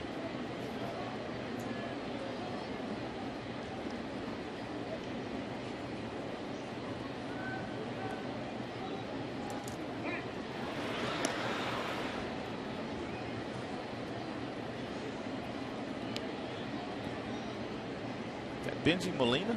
It is Benji Molina, their first base coach. He just shut it down, didn't he? Did he just stop playing last year? Last year, I believe, yeah. He had himself a nice career. He did. Up and in. All those Molina brothers, outstanding catchers.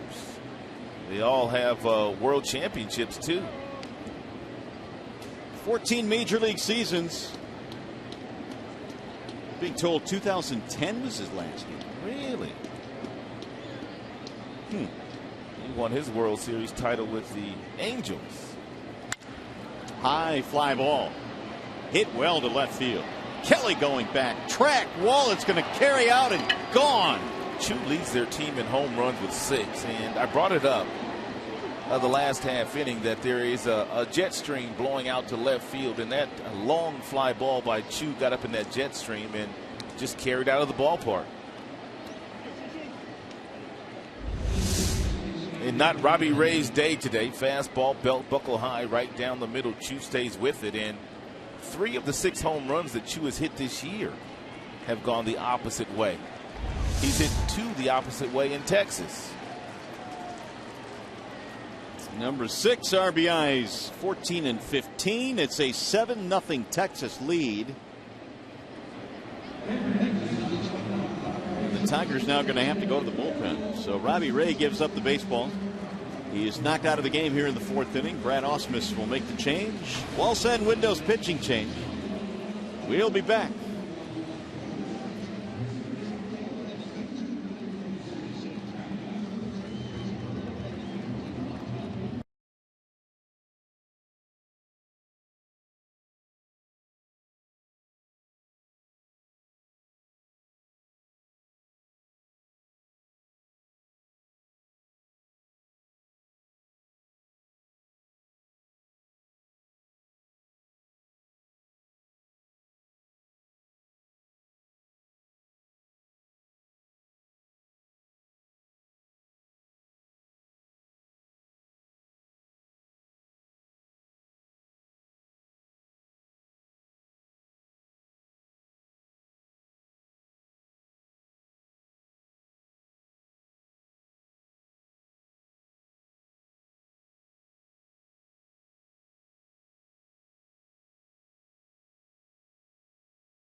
Pitched behind well too much today, and then when he got himself in fastball counts, the Texas Rangers team, which by and large had been struggling all season offensively, they woke up here today. They hit several base hits off of him, several doubles, and the big fly by Chu to send him to the Tigers dugout. Just wasn't his day today. So in his first 2 starts, 9 hits, 1 run. And he struck out 7, but today 9 hits and 7 runs in this start alone. And Robbie's ERA went from 0.75 to 4.70. Command issues today, 4 walks. So here is Evan Reed now. He will check in out of the bullpen to face Beltre. Hopefully Evan Reed can slow down this Texas Rangers offense. Big arm, fastball, 97, 98. He's got a slider. An occasional changeup thrown by Evan. Fly ball center field. This will be playable for Jackson. Beltre retired on 1 pitch. Hey, by the way, time now for you to tweet your photo using hashtag #DetroitFanPhoto for a chance to have it shown in an upcoming game broadcast. It's brought to you by AT&T.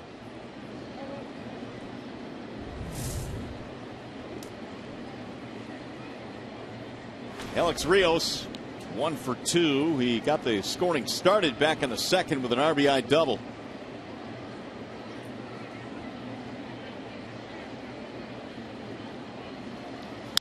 Bouncing ball left side.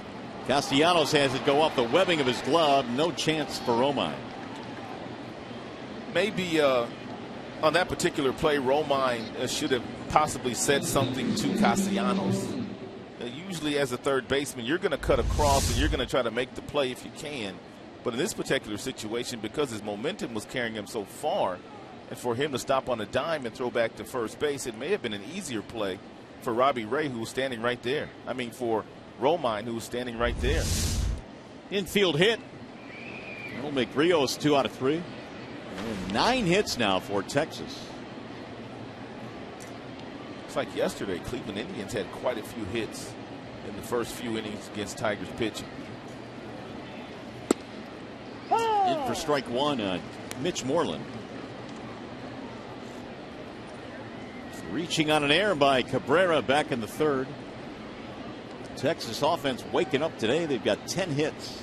That's the one thing that scares you when you go up against a team that is underperforming like Texas. You just hope they don't wake up against you. Foul tip. Well, the Indians were certainly underperforming. They had been swept by the A's. They had lost 4 in a row. Oakland came into Cleveland and outscored them 30-6. Well, Oakland did what they were supposed to do. Right. 0-2.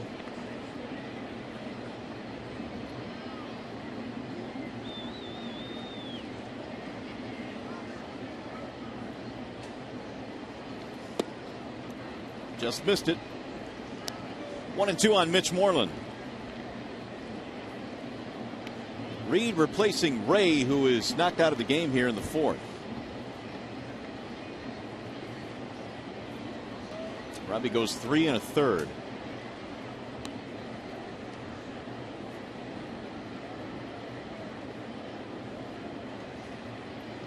Here's the 1-2.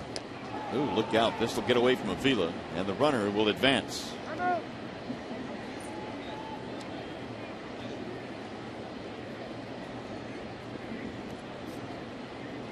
The wild pitch will advance the runner to second base. Avila had no shot at blocking this slider. He gave it a great effort, though.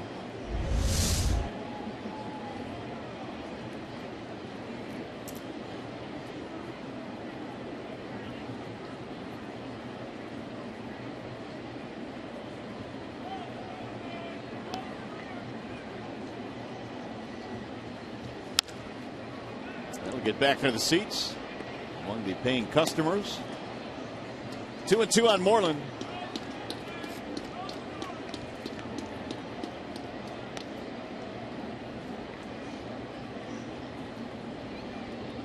Rangers came into the series not having won any of their last 6 series. They had lost 4 and tied a couple of them. Got a big home run from Chu today.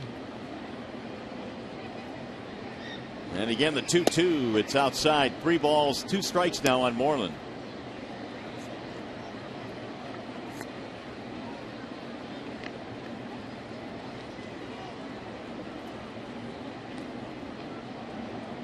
How about their last 9 series? They're 1-6-2. And that's why they came in 8 games back in the West. And he ends up walking it. So Moreland is aboard. They'll put 2 men on now.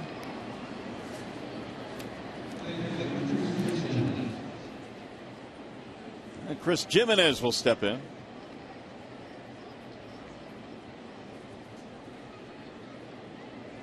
Two singles today for Jimenez. I mentioned the Tigers and their fans saw him play with Cleveland, but his last 2 years were spent in Tampa. His first 2 hits, first 2 appearances today at the plate. Base hits the opposite way, and for Jimenez.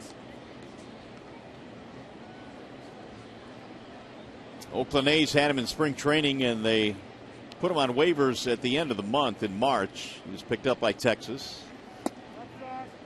It's ball 1 outside.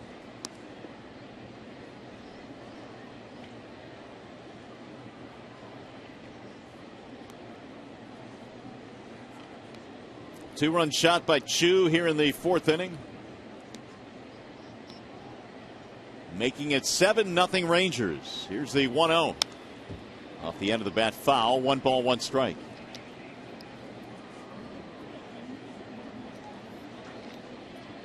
Yu Darvish is getting some run support today, to say the least. Yeah, he's been standing around a lot in that dugout, but he's all smiles right now. Why wouldn't he be? In his 8 starts this year, in 4 of those, he has gotten no run support, 0 runs. I saw that. So they're making up for it today with 7. Right back up the middle. Kinsler gets to it on the backhand, shovels to second, safe. Romine not able to get there before the runner slides in. That was Moreland. Now the bases are loaded. That's good hustle there by Moreland. He got a base hit for Jimenez. Jimenez's 3rd hit of the day. It's really the only play that Kinsler has. He's not going to throw Jimenez out at first base. Therefore, he tries to go the short way to Romine, but Romine didn't get there in time and was not able to get his right foot on the bag before Moreland slid in there safely.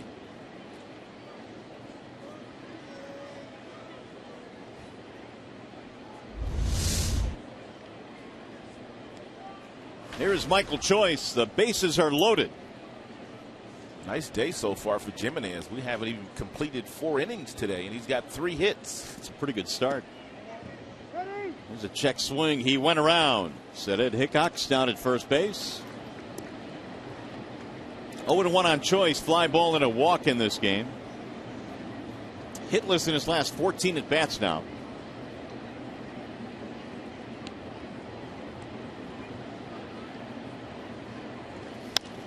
Fouled away. Rangers sending Craig Gentry to the A's to get Choice, who was one of their top prospects. Good year at AAA last year. Hit .302, knocked in 89 runs. Seems like every move that the general manager, Billy Beane, makes out in Oakland turns to gold for the Athletics the last 3 years. 0-2 is outside. He's had the Midas touch because in the playoffs the last couple of years, I know you and I would look at the lineups and go, wow, this team's in the playoffs?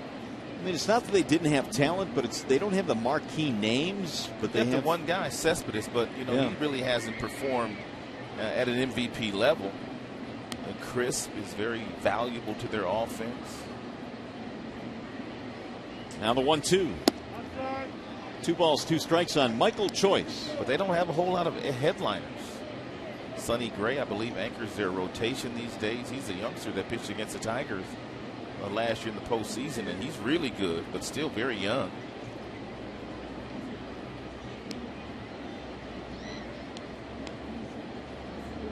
Now the 2-2. Inside and high. 3 balls and 2 strikes. So Reed was ahead in the count. Now it's full.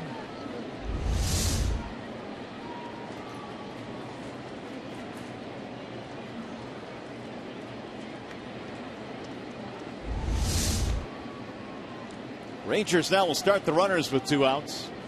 Already ahead 7-0.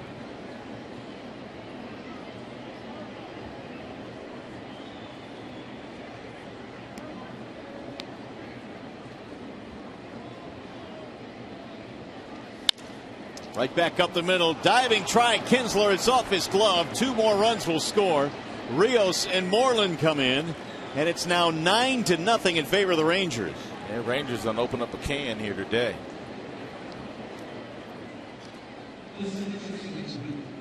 Choice gets RBIs 15 and 16. A great effort here by Ian Kinsler. 3-2 fastball right down the middle, hit extremely hard by Choice. A couple of steps and a dive for Kinsler. He's able to knock it down, but not able to field it cleanly. Rangers are rolling today. Reed got ahead 0-2 in the count, fell behind 3-2, came in with a fastball, and it was ripped. Who said this offense was struggling? Well, here is Sardinas now, the number 9 hitter. Rangers batting around here in the 4th inning. 9 runs on 12 hits.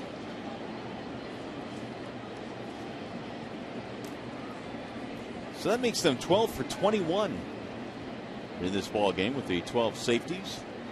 Here's the 0-1 pitch, and it's fouled straight back 0-2.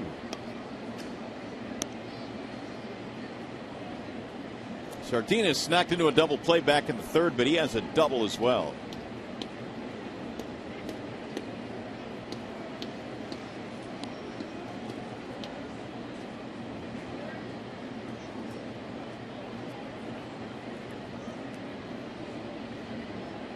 And the 0-2. 1 ball, 2 strikes.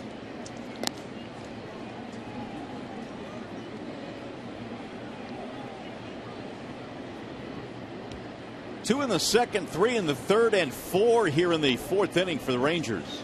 They've blown it open early. The 1-2 is a check. Didn't go. 2 balls, 2 strikes.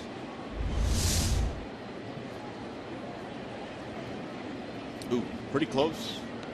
But it looked like he held up.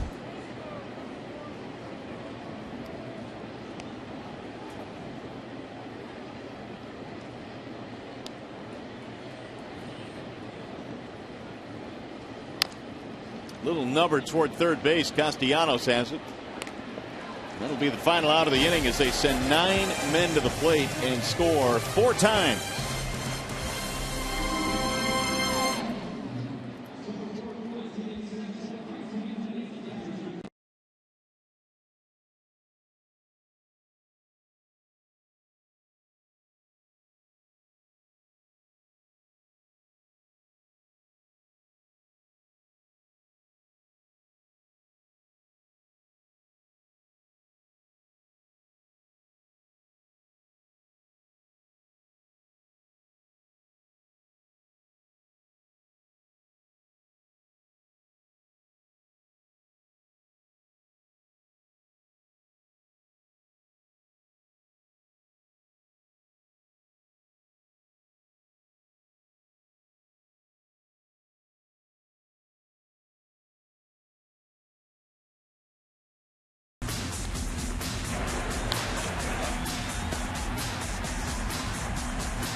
Batters this year, he is holding them to a 164 batting average. Therefore, Don Kelly got the start for one reason and also for another reason. May 16th, 2013, Don Kelly hit a home run against Darvish in Texas. Well, the Tigers, just one of those days. I mean, after a long day of baseball yesterday, the Tigers coming home here to start a 4-game homestand, and they find themselves down big early in this contest. They haven't had any of these type games this year. 9 runs, 12 hits for the Rangers. Tigers, no runs, 2 hits. Yeah, this is going to be the kind of day if the Tigers don't get back into it, where Brad Ausmus might give some of his regular guys an opportunity to get off their feet. Tough 3-game series there in Texas. Extra innings yesterday. That game over 5 hours. In for a strike, and the count quickly 0-2 on Don Kelly. 65 miles an hour with that last breaking ball thrown to DK. Kelly, Jackson, and Avila here in the bottom of the fourth. And Darvish missed outside 1-2. Fly ball to right field his first time up, as Jackson waits his turn on deck.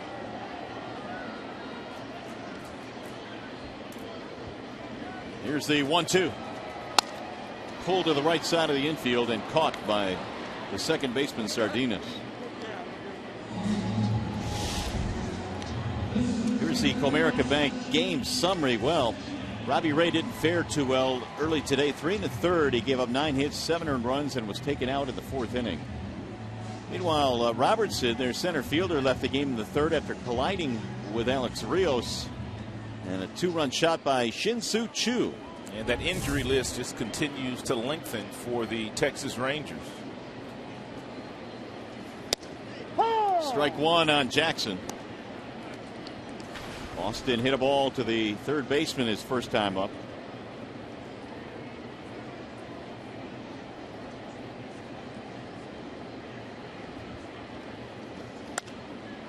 Whistles that one foul. The count is 0-2. It's been a rough go for Jackson, but he did have 3 really good at bats, his first 3 in that game against Cleveland yesterday. A couple of hard hit balls, but the average now is at 252. That's in the air to right. Rios camping under it, and there are 2 quick outs in the Tigers' 4th.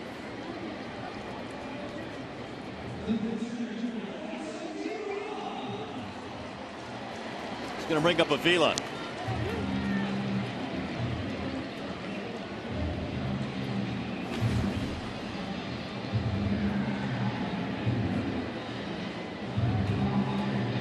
It appeared that Avila for a time yesterday was going to hit the game-winning home run, a solo shot. But the Indians would come back and win that game.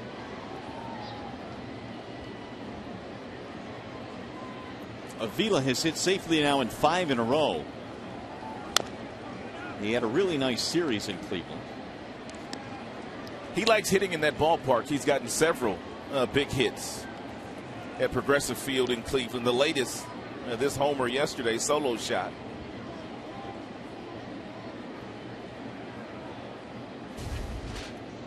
That gave the Tigers a 1-run lead. They could not hold on to it, though. Here's the 0-1.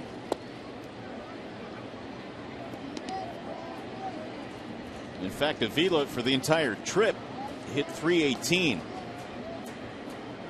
You look up at the scoreboard, and Darvish hasn't given up a run, and the Tigers only have 2 hits, but he really hasn't been that sharp today.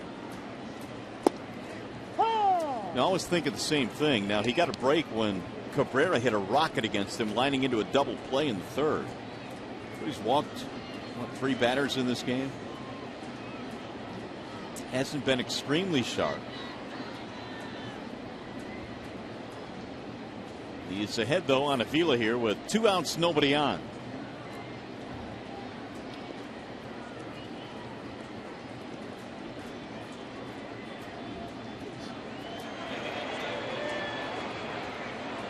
Again, a tremendous crowd here this afternoon. Not too many seats to be had at the ballpark today. They're proud of them braces, aren't they? 2 balls, 2 strikes on Avila. They had some big smiles going. Did you have braces when you were a kid? I did not. I didn't either, man. I was fortunate. But they sure did look proud of him. 2-2 on Alex Avila.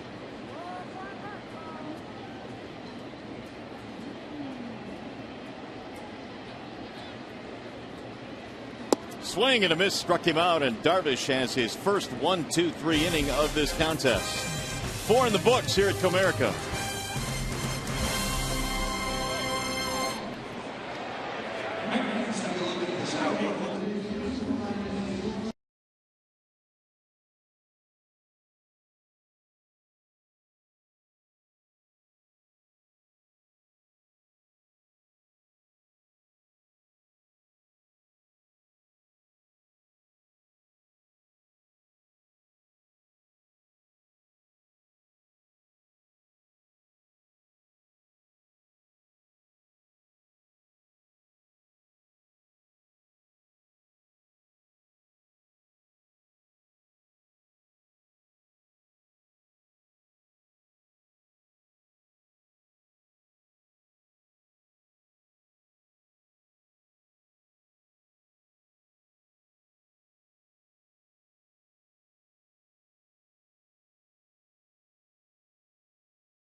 The fifth inning here at the ballpark.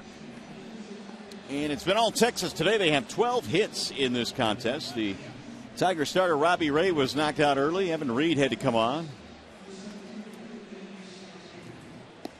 We remind you that Fox Sports Supports is proud to recognize the Army's Gold Star Pin campaign, which honors the families of fallen service members. To learn more, visit goldstarpins.org.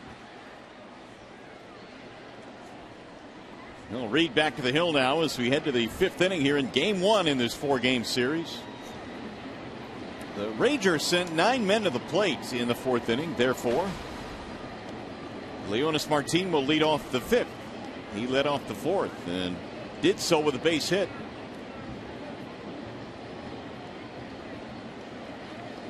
And Martin takes ball 1 outside. He wasn't healthy enough to start the game, but pressed into duty with the injury to the center fielder Robertson this afternoon on that collision with their right fielder Alex Rios. He's dealing with some kind of neck issues himself, and just like Prince Fielder, but obviously his not as serious as the injury to Prince. They are listing Martin as a stiff neck. Prince rather, of course, has the herniated disc, which is much more serious, but Martin able to get out there.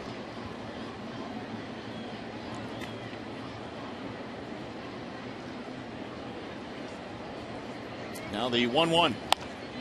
Ripped to right field, and that's a base hit. That is now the fifth consecutive inning that they have had the leadoff hitter on base. So not only was Robbie Ray pitching out of the stretch quite often, but now Evan Reed is pitching out of the stretch. It was Mark Robertson in the very first inning, then a base on balls by Beltran in the second, base hit by Andrews in the third, and the list just goes on and on and on. Martin each of the last 2 innings. So the Rangers looking to add to their 9-0 lead. Elvis Andrus will step in.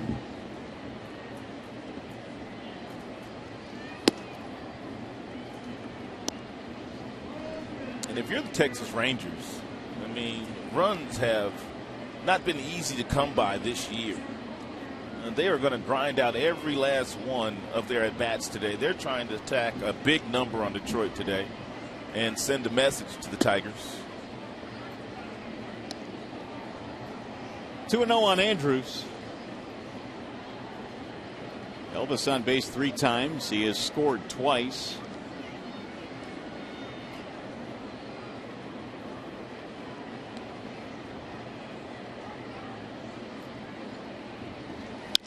And he shoots one to short off the glove of Romine into short left field. Another hard hit ball for the Rangers.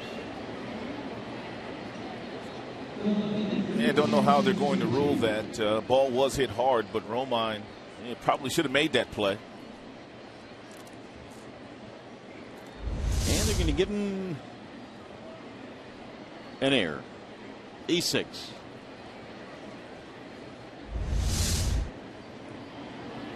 So here come the Rangers again. 2 on, nobody out.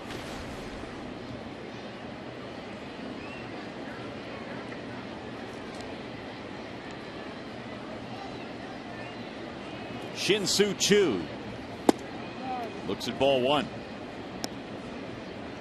That is the second Tigers error in this game. The Rangers have posted 13 hits.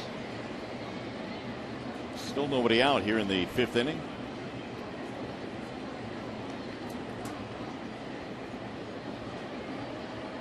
Now the 1-0. 1 ball, 1 strike on Choo.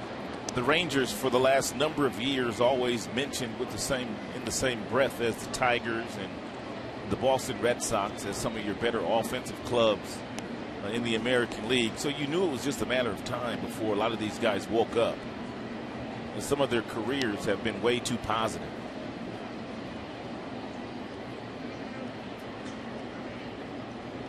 Here's the 1-1. 1-2 on Choo. Talking about his on-base percentage and why it's so high. He walks a lot, 112 last year, but he also gets hit by the pitch a lot too. He led the league with 26 of them last year. On-base percentage, .423 last season. He has scored 26 runs already this year, but in reality, he should have scored about 40 to 45. They have not been able to drive him in. He has been on base a lot. Meanwhile, it's 2-2 now on Chu.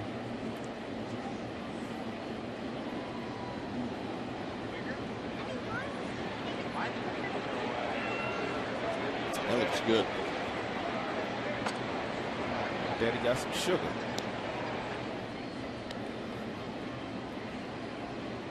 Here's the 2-2 pitch. Way outside. 3 balls and 2 strikes. Well, Reed came on in the 4th inning and got Beltre to fly out on the very first pitch that he threw, but the rest of the inning was rocky. He ended up giving up a 2-run single to Choice. He's got a couple of men on here now, and he's gone 3-2 on Chu.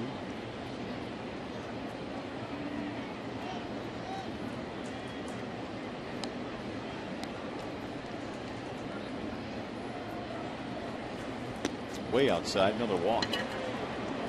Wow. That's going to load the bases. Nobody out. What else is going on around the big leagues? How about Encarnacion? His last 3 games, 5 long balls. He's been on fire. Chris Sale, he went on the disabled list when the Tigers made a visit to Chicago. That was about, 4 or 5 weeks ago? Yeah. And they said he was only going to be on the DL through 1 start. Well, he'll start today against the Yankees, and Chicago needs him back. They're 7 back, and Jeff Samardzija, boy, you pitch like he does, and he's got a record of 0-4. What do you do to his teammates? I don't know, but apparently they don't like him. 0-4 record, but a 1.46 ERA in 10 starts this year. No run support at all. Meanwhile, Jeff Jones paid a visit out to the mound. He's already been out there 3 or 4 times. He had to go visit the youngster Robbie Ray. And quite frequently today.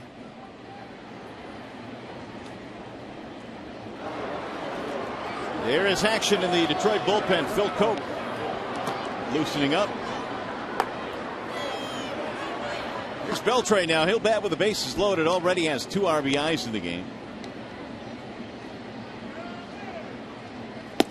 Bender that drops in. Phil Coke threw 29 pitches yesterday in his relief appearance. 9 grand slams in the career of Beltre. Here's the 0-1. Lifted back out of play. 0-2 now on Adrian. Adrian has been a Tiger killer. In 1 year in Boston, last 3 years in Texas. He has made it to the top 3 in MVP voting a couple of times. Lost out to Barry Bonds back in 2004 when he finished 2nd. And he pulls that one foul, third base side.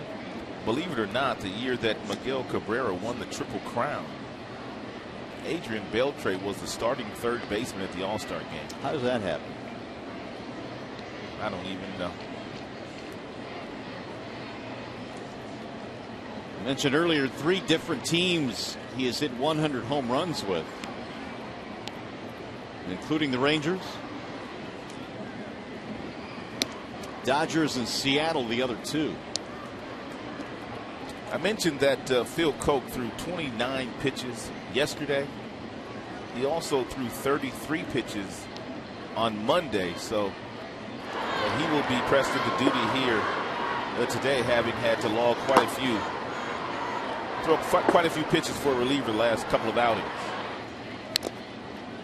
Fouled away, and that one got the home plate umpire Ron Culpa.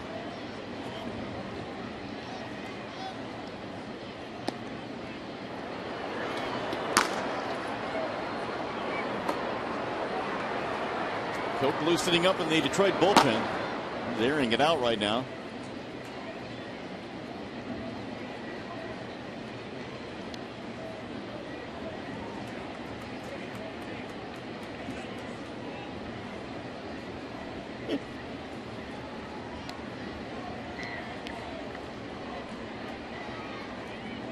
Here's the 1-2. Swing and a miss, and Beltre goes chasing way out of the strike zone. It's the first out of this inning. 97 upstairs around the neck of Beltre. He's a good hitter, but he's not that good a hitter. Here's Rios.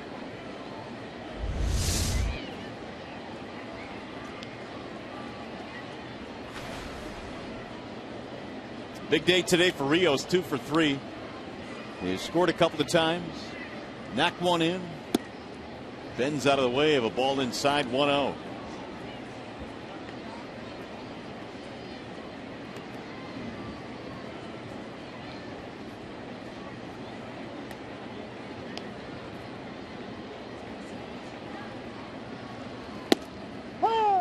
Rios last year was with the White Sox and the Rangers, joined Texas.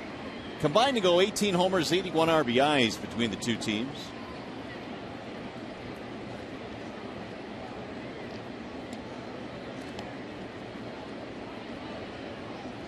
Reed ready with the 1-1.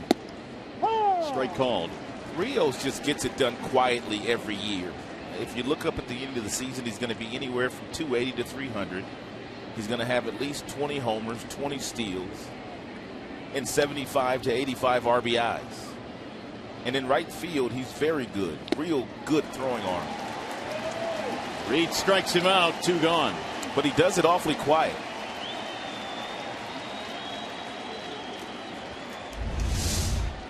And final pitch for Evan Reed, the breaking ball to Alex Rios. Brad Ausmus strolling out to the mound to get the ball from Evan. Evan has thrown 45 pitches in this game after coming on in the 4th inning. He will give up the baseball now. Another Wallside Windows pitching change. We're in the 5th at Comerica. We'll be back.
The 22nd, you'll be interested to know, the Yankees began construction on the original Yankee Stadium in the Bronx.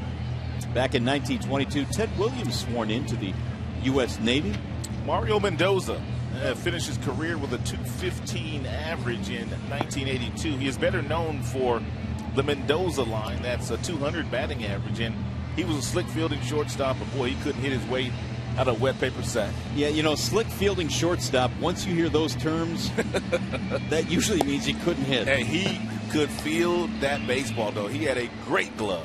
Mario Mendoza was a minor league instructor with the Angels when I was broadcasting games for them, and I made the mistake of asking him, what's it like to be named for a hitting line? He wasn't too thrilled with it. Phil Koch is the new Tigers pitcher.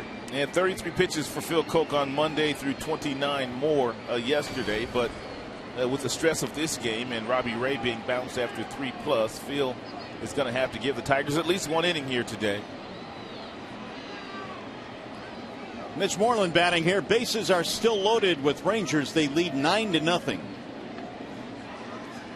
And Koch misses up and in, 1-0.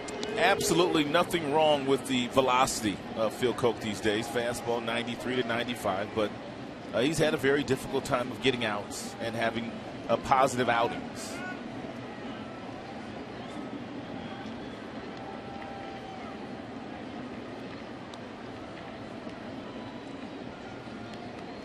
Now Koch ready with the 1-0.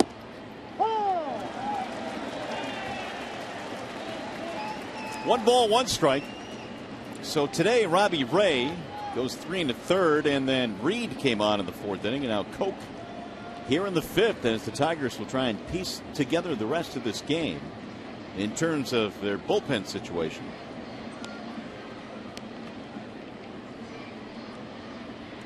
Here's the 1-1. Strike called on the inside part of the plate. 1-2 on Mitch Moreland. Fortunately for the Tigers, you have Anibal Sanchez going tomorrow. And usually when Anibal goes out there, he stays out there for a while. Anibal threw 80 pitches. His first start off the disabled list. They'll probably be looking to get him somewhere 95 to 100 tomorrow. Now the 1-2. 2 balls, 2 strikes. Verlander on Sunday, sandwiched in between is Porcello. So they should be able to get their pitching back intact after this contest today. That was a pretty good pitch right there. Just off the edge of the plate, though. 2-2.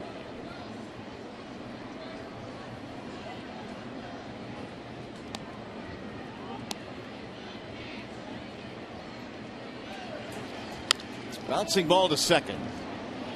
Kinsler has it there, and that is that. Rangers load him up but fail to score. Bottom of the 5th coming up, and you're watching Tigers baseball today, presented by Bell Tire.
Detroit is brought to you by the Sam Bernstein Law Firm, official legal services sponsor of Fox Sports Detroit, and by the new Chevy Silverado light duty and heavy duty lineup. Spectacular day here in downtown Detroit as the Tigers return home for a 4-game series. However, the Rangers are spoiling the party so far today. 9-0 is our score. Yu Darvish will go back to the hill. Darvish had a 1-2-3 4th inning, his first of this game. 4 innings, 2 hits. He has walked 3, struck out 2. First pitch is hit to third base, knocked out by Beltre. His throw is in time. How do you throw from underneath like that with that kind of accuracy and that kind of arm strength?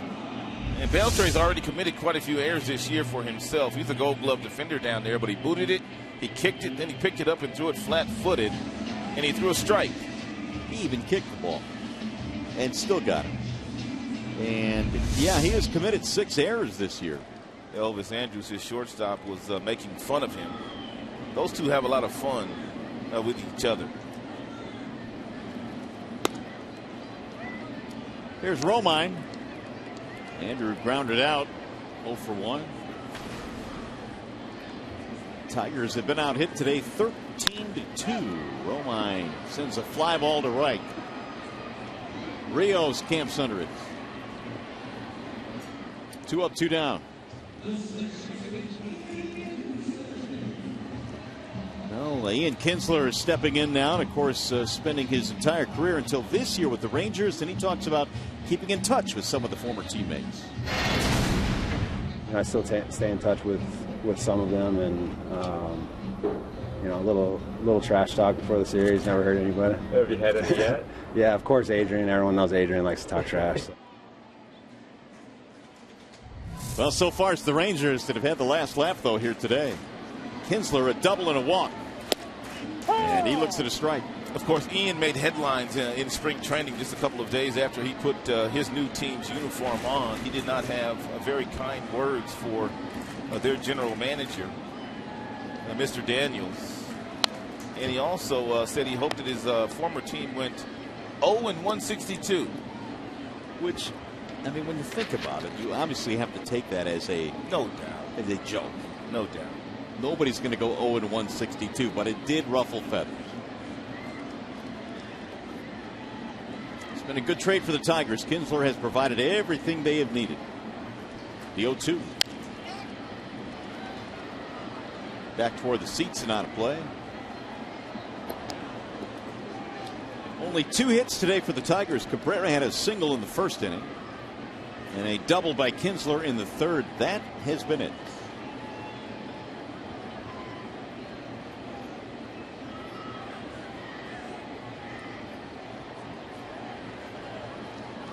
Swing and a miss. He got him to chase there. Kinsler's out. Another 1-2-3 inning for Darvish, who now suddenly has retired 8 consecutive Tigers.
Afternoon, and this Saturday the Tigers face the Rangers in 408 20th annual Negro Leagues tribute game. The first 10,000 fans they'll receive a Detroit Stars replica cap. For tickets, call 866-66-TIGER or visit tigers.com.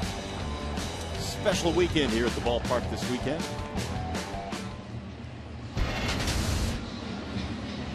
Tigers find themselves down big in this game as we go to the 6th inning. Phil Koch will go back to work. Got the final out of the 5th inning, and he'll face the bottom 3, Jimenez, Choice, and Sardinas. Robbie Ray started, relieved by Reed, and now Koch.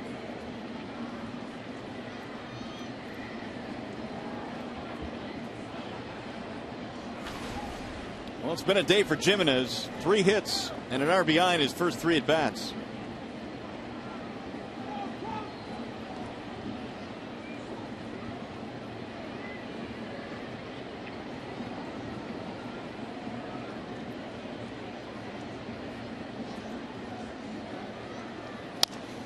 Sliced foul back out of play, 0-1.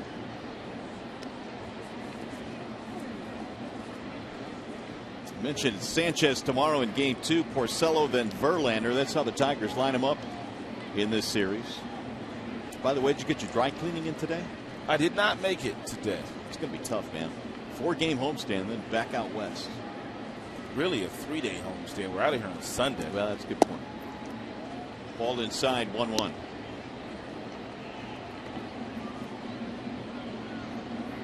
I wonder if that's her first Tigers game. That baby some sunglasses.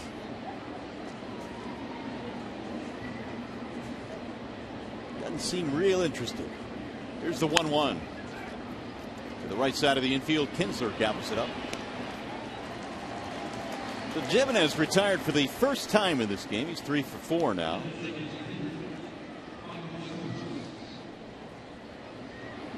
Here's Michael Choice.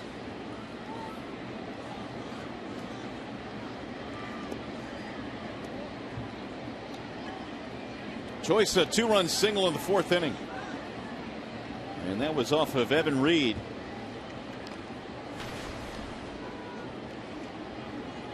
It broke an 0 for 14.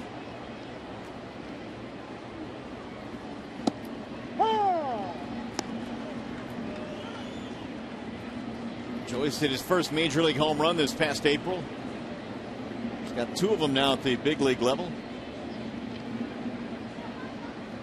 Former minor league player of the year for the Oakland Athletics prior to the trade that brought him to Texas. That's off the end of the bat to Kinsler. And a couple of 4-3 ground outs. In fact, all 3 of the hitters that Koch has faced have grounded out 4-3. Andy Hawkins is the bullpen coach for the Texas Rangers. And Andy Hawkins, 30 years ago, pitching for the San Diego Padres against the Detroit Tigers. In the World Series, he got the only victory for the Padres in that World Series, and he pitched well. He also lost the game, but he pitched 12 innings, and he gave up only 4 hits against the Tigers. How about that? And his ERA was under 1. So Andy Hawkins did his part that year against the '84 squad. Yeah, but they were not to be stopped. Thought I'd get that in. There's been a lot of talk about that '84 team as the Tigers reeled off 11 straight victories on the road before being swept in Cleveland. And also, this is the 30-year anniversary, so I'll see some of my former teammates a little bit later on in the summer. Here's the 0-1 pitch. That's into shallow right field. Kinsler going back. Tough play. Kinsler runs it down. 1, 2, 3 they go as they celebrate the '84 World Champions here this year at Comerica.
Loving a great afternoon at the ballpark here.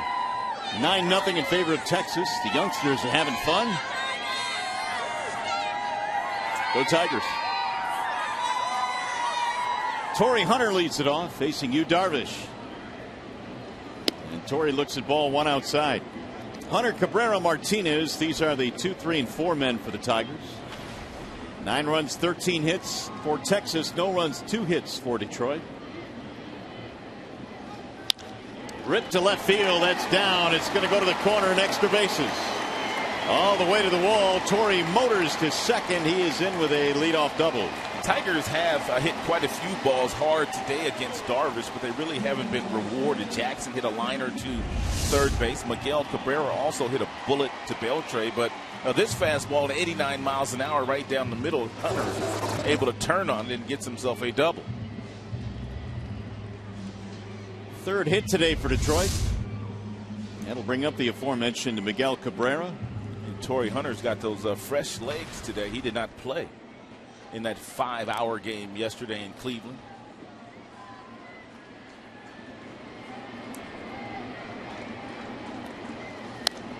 Cabrera fouls it back out of play.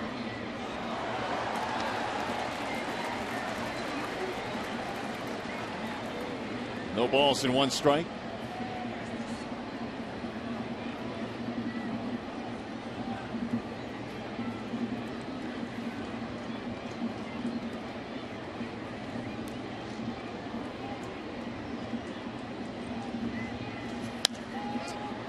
Another one fouled back out of play, and the count is 0-2.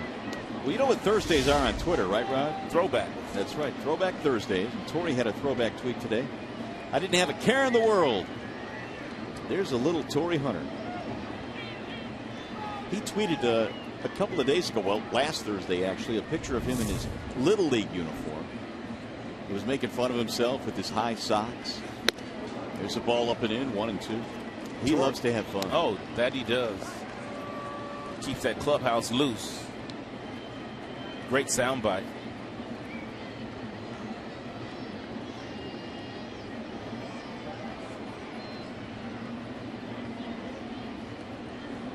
Here's the 1-2. Pulled to third. This time he gets it by Beltre. Down the line, and Torrey will score. Cabrera's on his way to second. And the Tigers are on the board. Back-to-back doubles here in the 6th. That is the 41st RBI of the season for Miguel Cabrera, and the calendar hasn't even turned to June yet. His 16th double.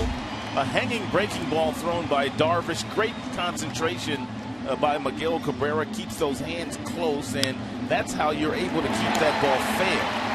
And by creating the bat angle to get it past a diving Adrian Beltre.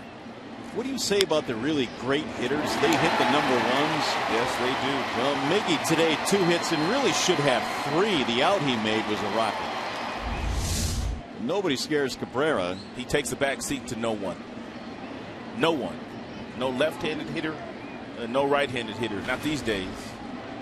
Here's Martinez. Victor is 0 for 2. Strikeout, flyout. Tigers now have 4 hits. And that one's stroked toward left field. Little trouble with it, but Chu is able to make the play. Right now back to the studio we go for a game break. Mickey York.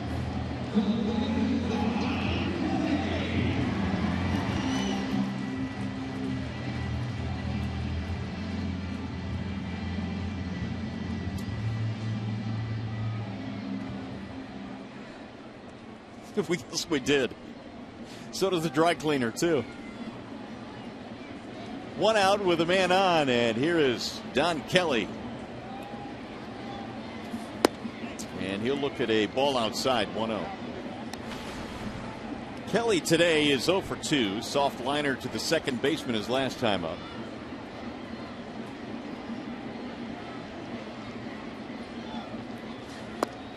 Darvish slings one home, and it's outside. 2-0 the count. Kelly had a couple of hits on the last road trip. Another huge crowd here at the ballpark today. Haven't received our attendance figure yet, but as soon as we get it, pass it along. Way outside, and now 3-0. Darvish had retired 8 straight prior to the Torrey double here in the 6th. Mike Maddox, their pitching coach, looking on from their dugout. 3-1.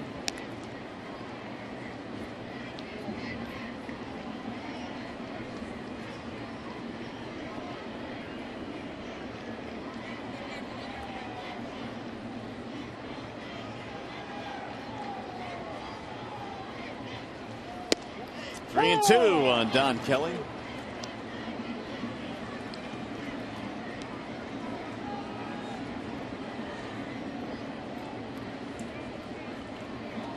Darvish came into this start a perfect 4-0 against the Tigers. He had not lost to them. The ERA in the 3s as well, and his teammates staked him to a 9-0 lead. That's back up the middle in his center base hit. Cabrera rounding third. He'll come around. He is in there standing up. RBI single, Don Kelly. And Darvish gives up another hit on a breaking ball that stays up in the strike zone, and Don Kelly hits it right back through the middle to drive in Miguel Cabrera. And you can see the breaking ball coming out of his hand. It's a slow bender at about 78 miles an hour. And it stayed up there long enough for Don Kelly to put a pretty good swing on it.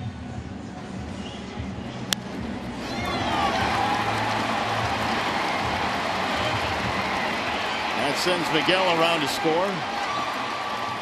And for Don Kelly, his 3rd RBI of the year. 9-2 ball game now. Here's Jackson. He'll send one foul back out of play. 0-1. AJ 0 for 2. Fly out, line out.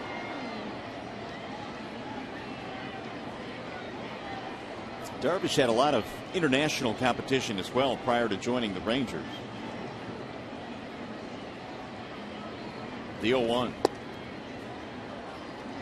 Pitched for Japan in the 2009 World Baseball Classic, and the year before that he pitched in the Olympics in Beijing representing Japan. He really put himself on the map, though, when he was able to dominate really good competition in the World Baseball Classic in 2009. That's when the whispers began that Darvish wanted to come stateside and compete with the best competition in the world. Were you surprised he ended up with Texas? No, not necessarily. Not because Nolan Ryan was president of that organization at that point in time, and of course he placed an emphasis on pitching. Oh, Jackson, look out. That one got away from Darvish. There was no intent there.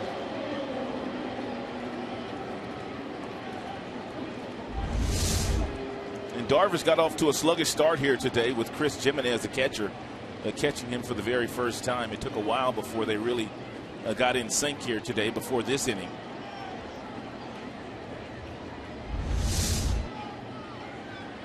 Here's the 3-1.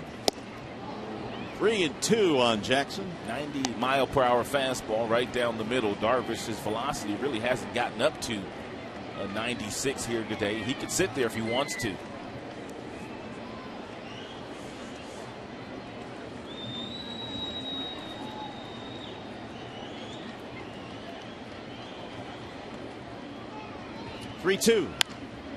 Fly ball.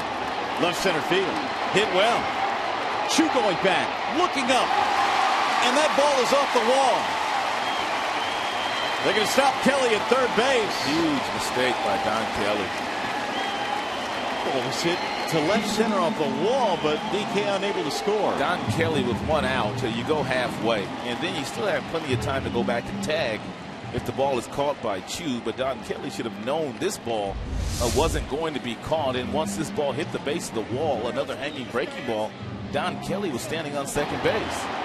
Therefore, Dave Clark was forced into holding him up.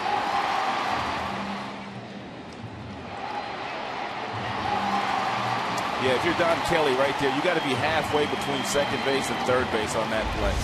With no outs, you go back to tag up, but not with one out. A quick visit to the mound by Mike Maddox.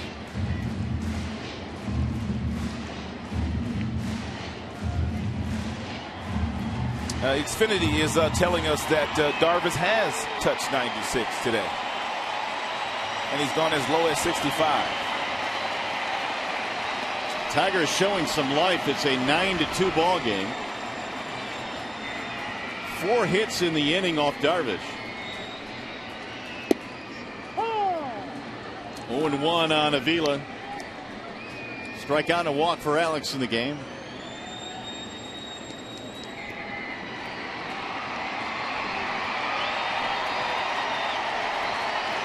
Darvish came into this start with double-digit strikeouts in each of his last 2 starts, but only 3 today. The 0-1.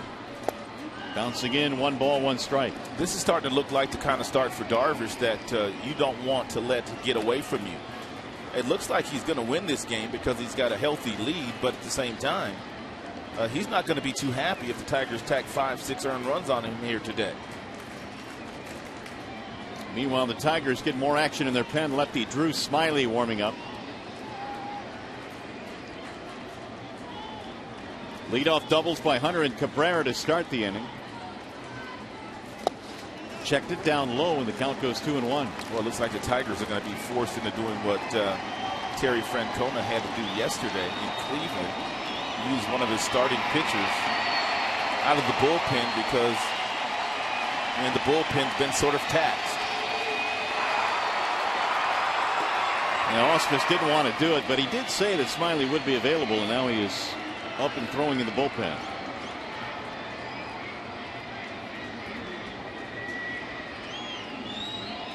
The 2-1. Swing and a miss. 2-2 on Avila. Darvish will only throw you about 50% fastballs during the course of a 110 pitch outing. And the other half of those pitches, curveballs, sliders, change-ups.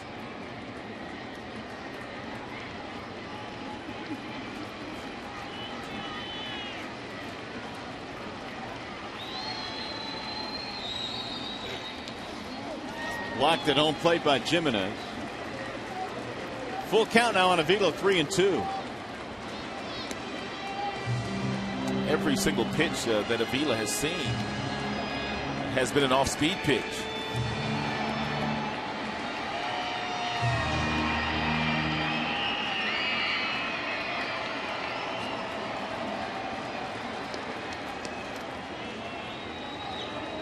Darvish had retired 8 straight before the Hunter double started things off here in the 6th.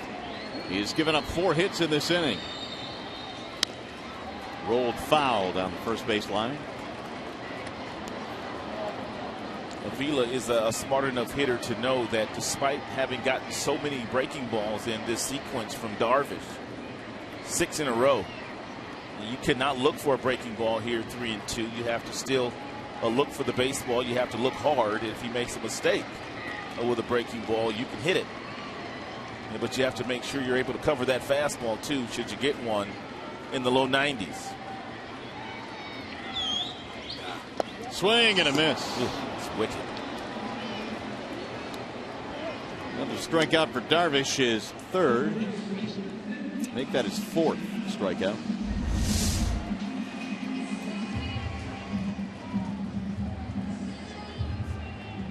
Nice technique there on the block by Jimenez, the catcher. Perfect.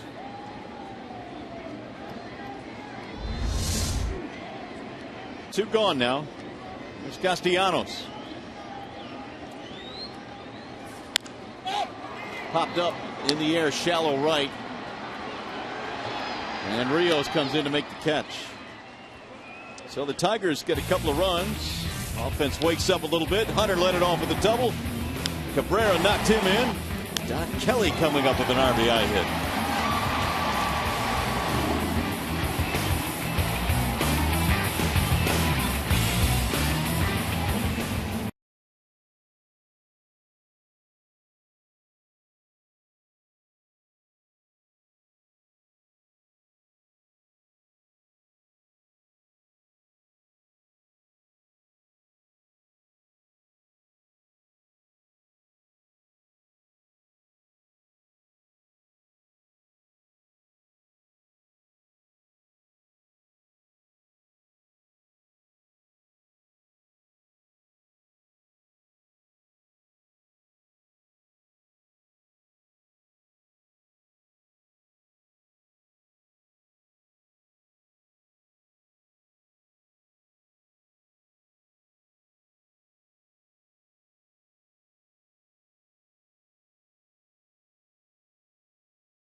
Don Kelly with an RBI single, highlighting a 2-run inning for the Detroit Tigers. They show some life, and Don Kelly is country strong, huh? I don't know if that really fits the profile of country strong, but Donnie Kelly will take it anyway. Mario and Rod back here at the ballpark. And, this Texas Rangers offense showing some life, and not really a good day today for Robbie Ray. Well, you knew coming in that Texas was going to wake up sooner or later. Robbie Ray just didn't have good command today of his fastball. He fell behind a lot of these Texas Rangers hitters, and they kind of had their way against him. What do you think about Darvish today? You made the comment that he really hasn't been crisp this afternoon, but you looked up and he's kind of controlling this ball game all afternoon, just being you, Darvish. That's what the great pitchers do. Even when they don't have their best stuff out there, they're still able to compete. And he's going up against arguably one of your better offenses in the game, and that would be the Detroit Tigers. But he just kind of held his own until he ran into some trouble there in the bottom half of the 6th inning against the Tigers, hanging a couple of breaking balls, also giving up a solid double to Torrey Hunter on a fastball. So Drew Smiley will take over now as we go to the 7th here at Comerica. 9-2 is our score. And Smiley delivers a strike to Leonis Martin, who is leading off. Martin did not start the game. He came in when their center fielder Daniel Robertson was hurt on a play on a collision at center field with Rios. Saturday would have been the day to start for Drew Smiley after getting the start on Monday in Cleveland, but Porcello was going to get that start. They were going to push Smiley back a couple of days, but being pressed into bullpen duty here today, which is really nothing new for Drew Smiley. He worked out of the bullpen last year for the Tigers, and he was outstanding. And really last year served a lot of different roles. Out of that bullpen, he would pitch early, pitch in the middle of the game, pitch late in games. Jim Leland used him in just about every type of spot. And he excelled. His numbers as a reliever, a 2.5 ERA. And good as a starter as well, 3.75. Pulled foul down the right field line. Left-handers don't have much success against Smiley. He's got a fastball that tops out at about 94. But he usually works right around 89 to 91 because he cuts the fastball. Also a good changeup and a good breaking ball. He's got a nice 3-pitch mix.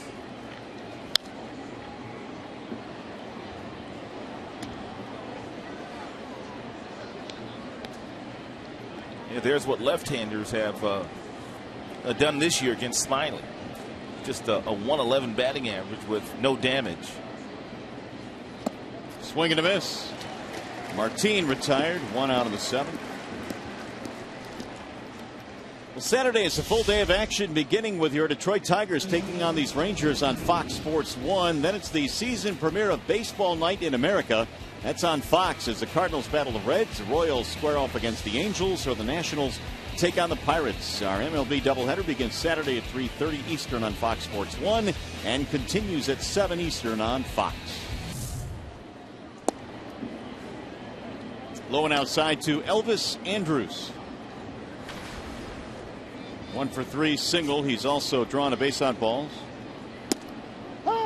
In there for a strike, 1-1. We got a day off on Saturday. You ought to come join me at the New Amsterdam out there in right field. Is that where you're hanging out? I think so. Nice. That's flared into right field. Shallow. Hunter running to make the play.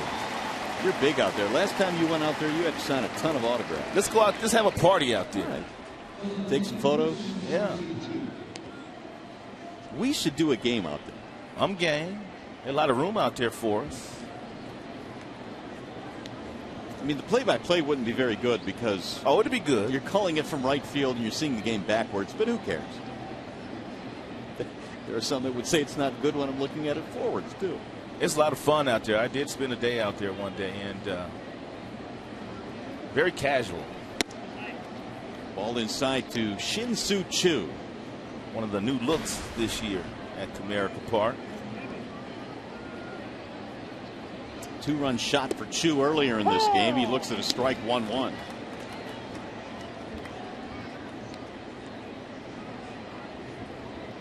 He leads their team and with 6 home runs. And this is number 6. It's our Nissan drive of the game off Robbie Ray. A fastball right down the middle that Choo stays with and drives the other way. He's got good power the other way.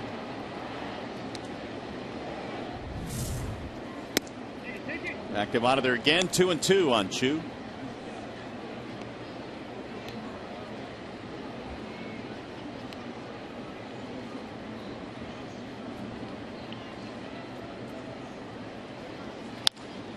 Lifted in the air toward left center. Kelly coming over. Drew Smiley has the 1-2-3 seventh. It is time to stretch.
The base pass, it wasn't him, it was me that made the mistake. I thought he was on second base initially, but he wasn't. He was on first base. I thought he should have gone back to tag, but he simply read the play he should have. He got to second base and then was able to get to third base on that play. I initially thought Don was on second base. My apologies to you, Mr. Don Kelly.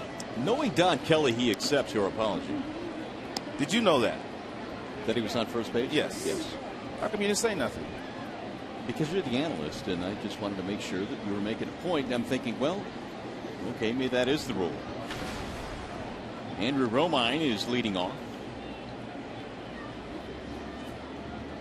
Tigers showed a little bit of life in the sixth inning. And they're trying to show a little bit more here against Darvish, who is now zeroing in on 100. That is number 99. Romine, Kinsler, and Hunter. That's why I appreciate Twitter every now and then. Sometimes you take a peek down at it, you've made a mistake, and you simply correct yourself if the people are right. Romine is out on strikes, one gone here in the seventh. Here are the numbers by inning now as Darvish hits 100.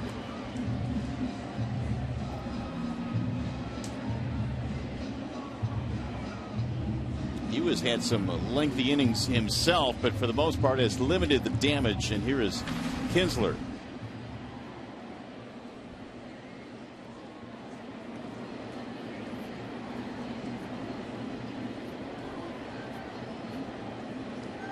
That is skied in the air to right field. Shallow right field. Who wants it? Tougher play for Sardinas, but he made it nicely. Two gone. Hey, Thursday, June 5th, the Tigers face the Blue Jays at 108. First 15,000 fans receive a Max Scherzer 2013 Cy Young Award bobblehead. For tickets, call 866-66-TIGER or visit tigers.com. Score one of those bobbleheads.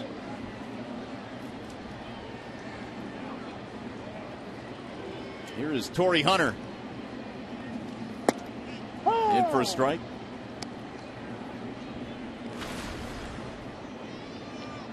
Double and a walk.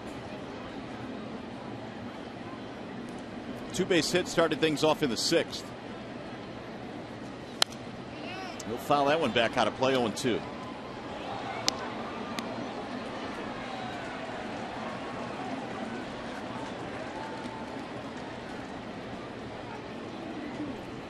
Tigers fell behind early in this one.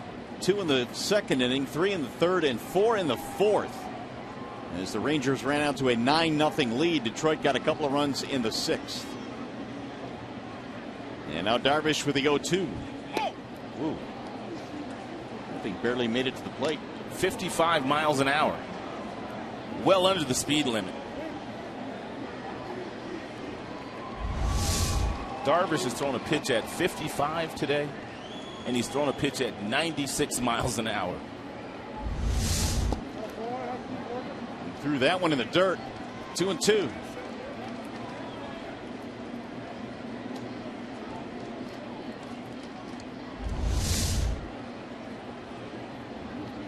He missed with this particular breaking ball, but Darvish has a knack for throwing that pitch for a strike.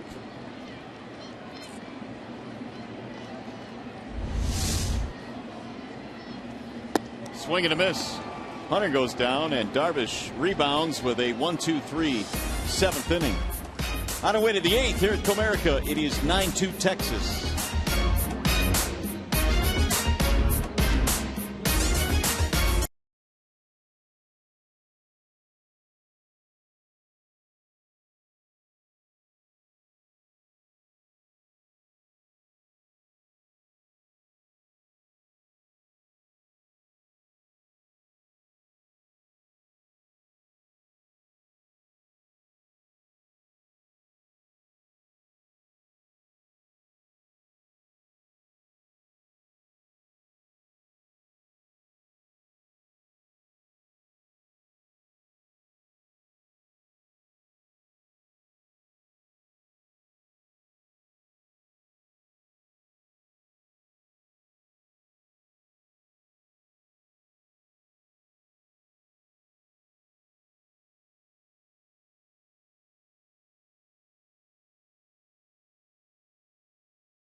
Arby's. Try Arby's Smokehouse Brisket Sandwich today. By Bell Tire, get the lowest tire price, period. Bell Tire. And by AT&T, mobilizing your world.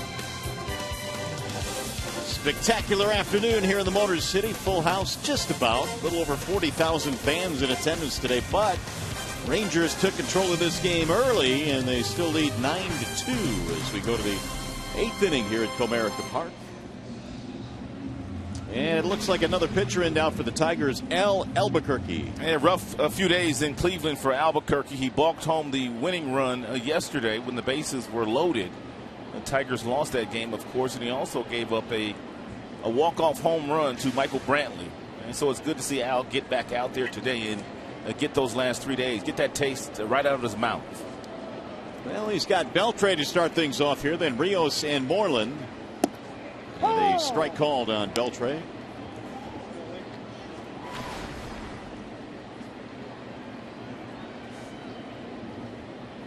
Nine runs, 13 hits. Texas, 2 runs, 6 hits. Detroit.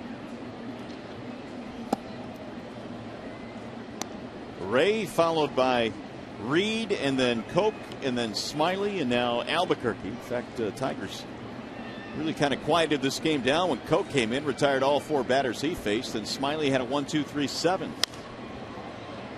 It'll get back out of play, 1-2. But the damage has been done, and all of it coming early in this contest.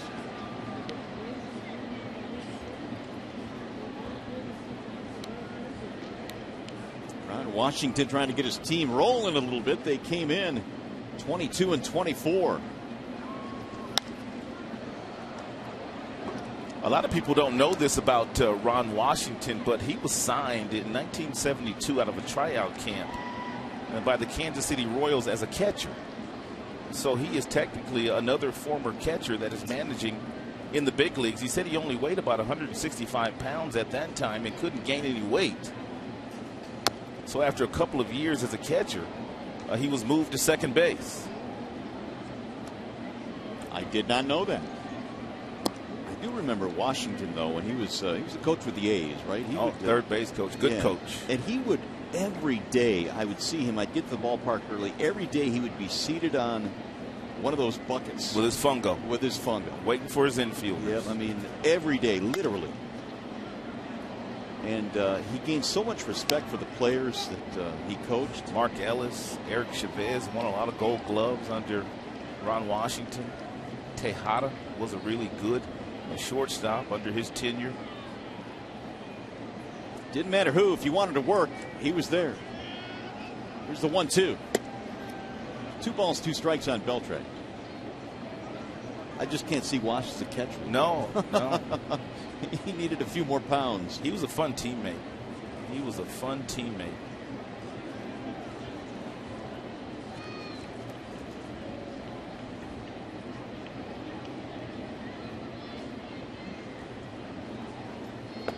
Two is low. 3-2 now on Beltran.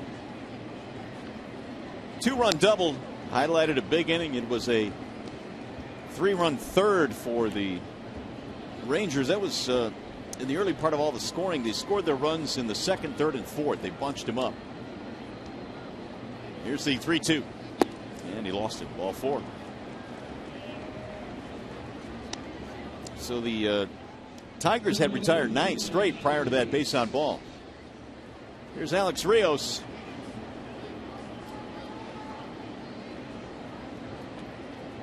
Rangers have 13 hits today, so they really haven't needed a whole lot of help. But the Tigers have also walked quite a few batters in the game. A lot of base runners today for the Texas Rangers.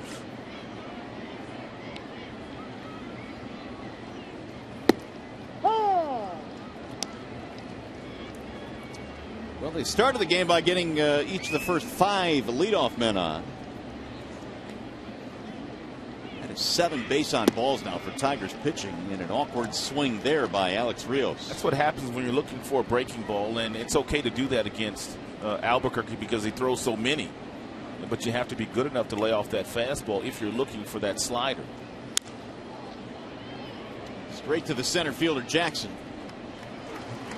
1 out. Well, as promised earlier in the game, we have the AT&T fan photo of the game. Tweet your photo to hashtag Detroit Fan Photo for a chance to be shown in an upcoming game broadcast. It is brought to you by AT&T. I guess we got a couple of fans out there. Well, apparently so. 1 on, 1 out. Here's Mitch Moreland.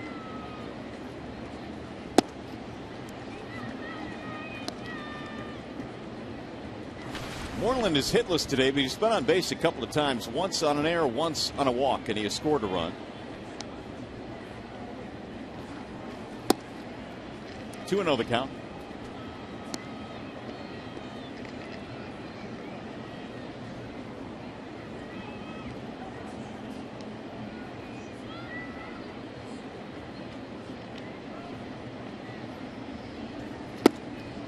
Big swing there by Moreland.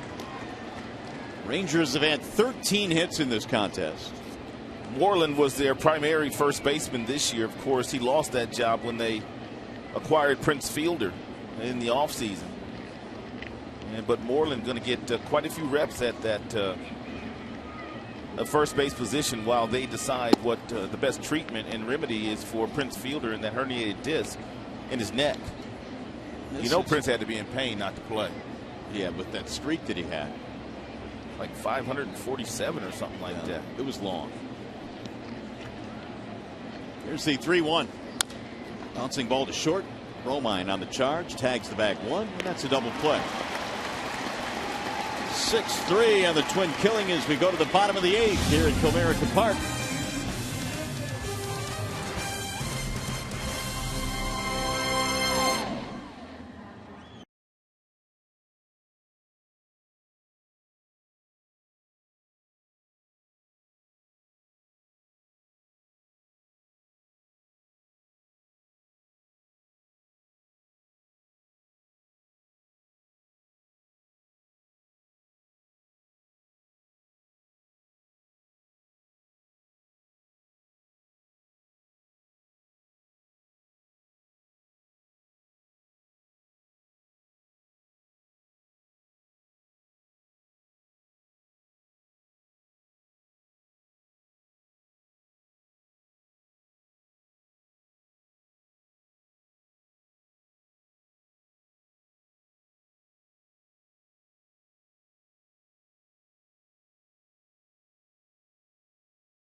of Tigers, including Cabrera, Martinez, and Kinsler, Rad, and they've all done really good work. Oh, they really have, and Miguel able to continue that today against the ace of the Texas Rangers, Yu Darvish. Victor's been slowed down today, but not much this year. Ian Kinsler, also a stellar month of May. There was a question a couple of days ago because Victor was so hot, and there were a lot of people weighing in, a lot of experts weighing in on the particular question, and the question was, who is the best hitter in the baseball right now at this particular moment? Yeah. And there were a lot of people that were on Victor Martinez's side saying that what he had done overall during the course of this year's overall body of work is better than Miggy's. But if you look at the numbers tell you something differently. Yeah, you know, the type of at-bats that Victor has had this year are just really, really impressive. And we've talked about it so many times, how he works the pitcher and how he's been great. But, I mean, we're talking about a Hall of Famer here, Cabrera. Yeah, I mean, that's if he shuts it down today. If he stepped out of that batter's box and took the batting gloves off and the helmet and took it to the house, Mickey's going to Cooperstown. Meanwhile, Jason Frazier is on now for Texas. Frazier's been around a long time in the big leagues. He has now logged 18 games now for Texas Rangers. He has 5 holds. He's always one of those guys that competes. He throws lots of fastballs.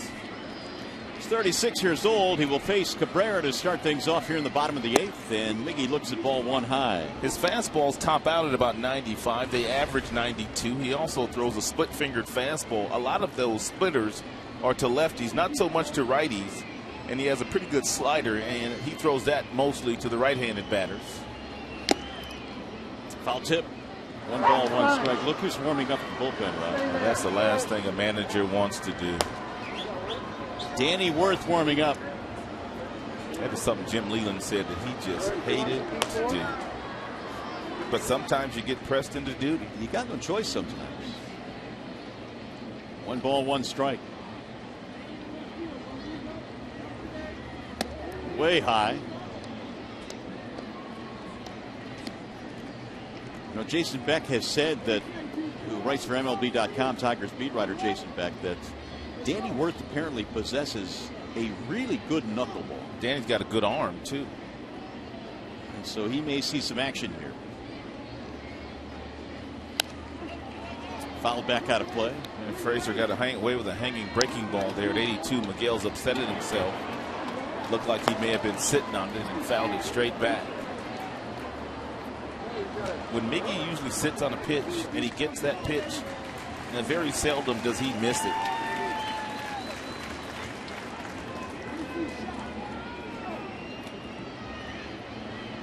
Two and two.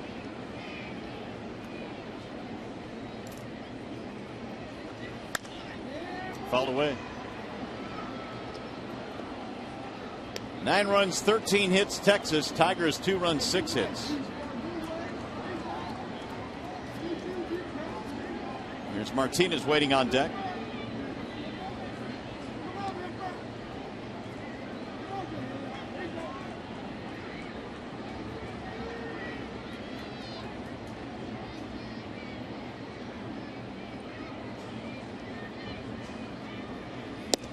Got him, strike 3. Miggy called out on strikes. You can't really throw a better fastball than that last fastball right there thrown by Frazier at 93 miles an hour. Look at the location here on this pitch. Right at the glove. I mean, right at the glove. He didn't move it.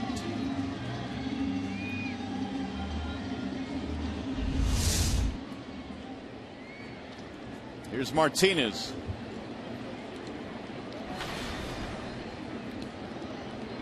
Rangers signed him as a free agent in January of 2013. Spent the entire year last year with Texas, 61 appearances. A lot of years with Toronto. Strike 1.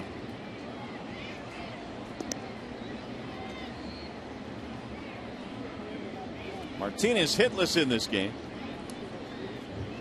A couple of balls to the outfield. He struck out his first time up.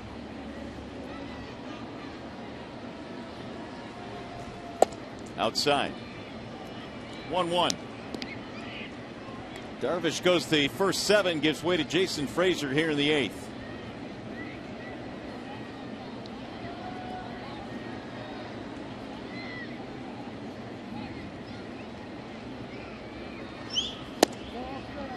Frazier's first year in the big leagues was 2004.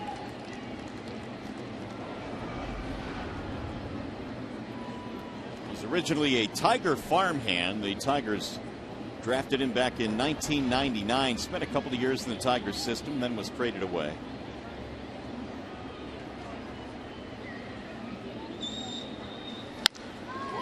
Pulled into right field, base hit. Victor will not go hitless today. It's a one-out single. And Victor got him a fastball at 92 miles an hour. Wasn't located very well by Frazier. Victor cleared those hips out of the way and hit an absolute rocket into the pull field.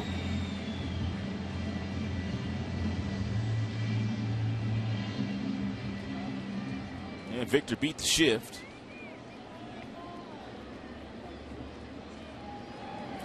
Seventh Tigers hit of the afternoon. That'll bring up Don Kelly, who singled in a run in the sixth.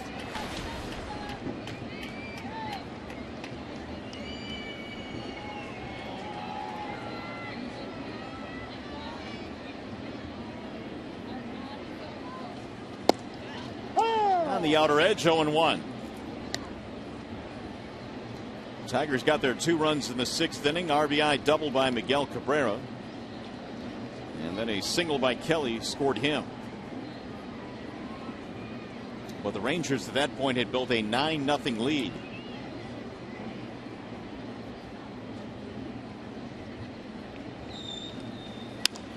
Slap back out of play. Don Kelly got quite a few opportunities to play on the last road trip. He started at a few different positions in the outfield, at third base. And one started in center field for Jackson, too. Yeah, he's moved around quite a bit this year, and as he told us earlier this year, Brad does a really good job of letting him know several days in advance where he's going to be and when he's going to be there. It allows Brad to get a particular player off their feet, and because he can plug Don Kelly into just about any position on the field. As a matter of fact, Don has played every single position in the field in the major leagues, with the exception of shortstop.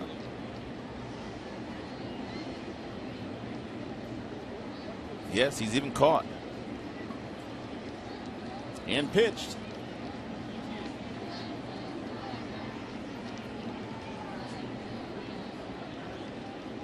Martinez at first base, 1 out. We're in the bottom of the 8th.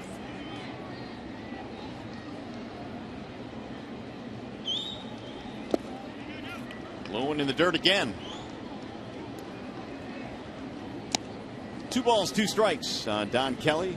Tigers going to play a lot of day baseball the next few days. Day game yesterday. Got another one on Saturday, Sunday. And then when they go to the West Coast, a day game on Monday in Oakland. Just enough to throw your rhythm off until you get back to playing night games again. Yeah, as if flying out to the West Coast is not enough to throw your rhythm off. Right back to the mound. Frazier to second, 1 in the relay. Double play. Inning over, no runs, a hit. 1 man left.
Eighth inning here at Comerica Park on a gorgeous afternoon, but Texas has controlled this game most of the afternoon, and look who's on the mound. Danny Wirth will take the hill for the Tigers. And Tigers don't want to waste any more pitching in this game today. They're pretty much conceding this victory to the Texas Rangers. Last time a Tiger pitcher, a position player pitching a game, you got to go back to 2011. Don Kelly did it. And so Kelly, who is on the field here today, will watch Danny Wirth make his pitching debut at any level. And some of the vets want to check it out as well. Porcello, Avila, Scherzer. First pitch is in for a strike. JD approves. Well, it's good to see the guys having a few laughs after the way the score is today.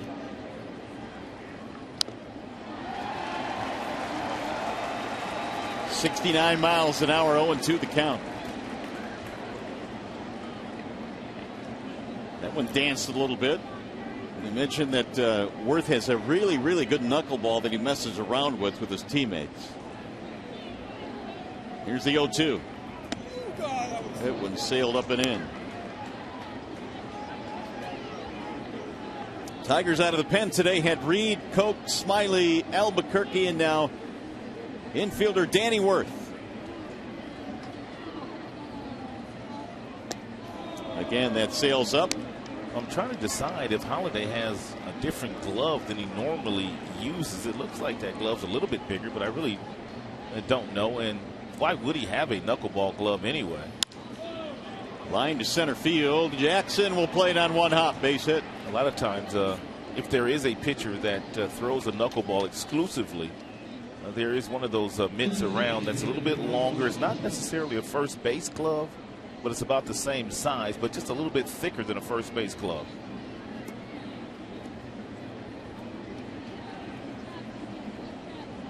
Now Michael Choice.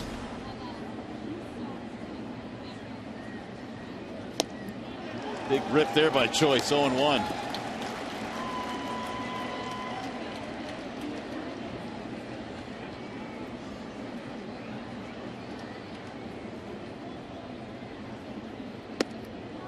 Strike called on the inside part of the plate. Now it's 0-2.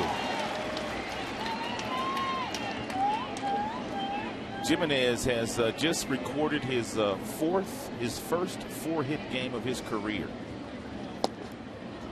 All of them singles today for Jimenez.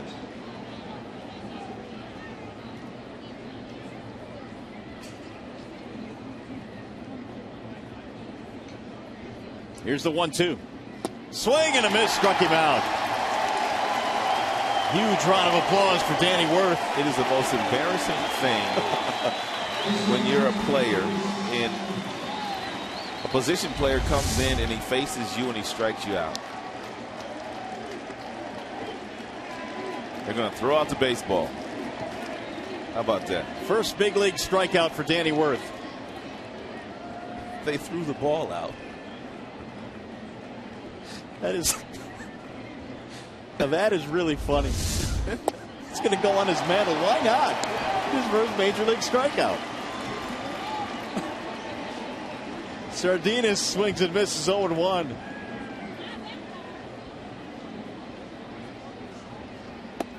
Ball high, 1 ball, 1 strike. 1 for 4 day today for Sardinas, who doubled in his first at bat. That almost hit him. That knuckler is dancing all over the place.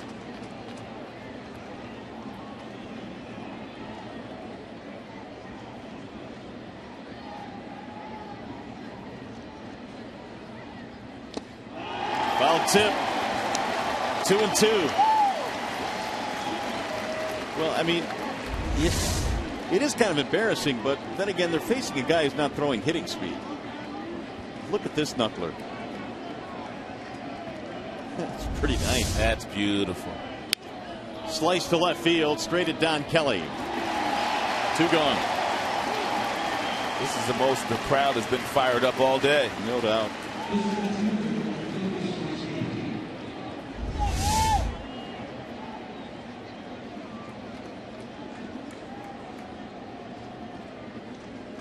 Well, Danny's going to have some questions to answer at the end of this game. When did he first start throwing that knuckler? Fouled straight back. Yeah, he'll have all kind of media around his locker today. Again, he never really at any time pitched in the minors. He never had a chance to or need to do that, and this is the first time he's done it here in the bigs. You just wonder whether the Tigers after this game today will have to make a move and dip down to their minor leagues to get some reinforcements. Good point. For tomorrow night's game. I mean, Sanchez is one of those guys that usually goes out there and gives you 6-7 innings. And if he does that, there's no problem whatsoever. But should he have a short outing, you have to cover yourself at this level. So there may be a move today after this game. 2-1 on Leonis Martin.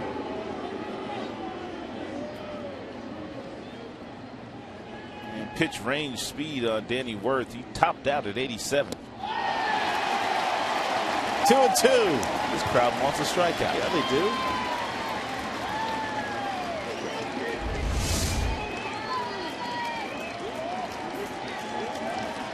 Dancing all over the place. The crowd is on its feet. The 2-2. Almost hit him 3-2.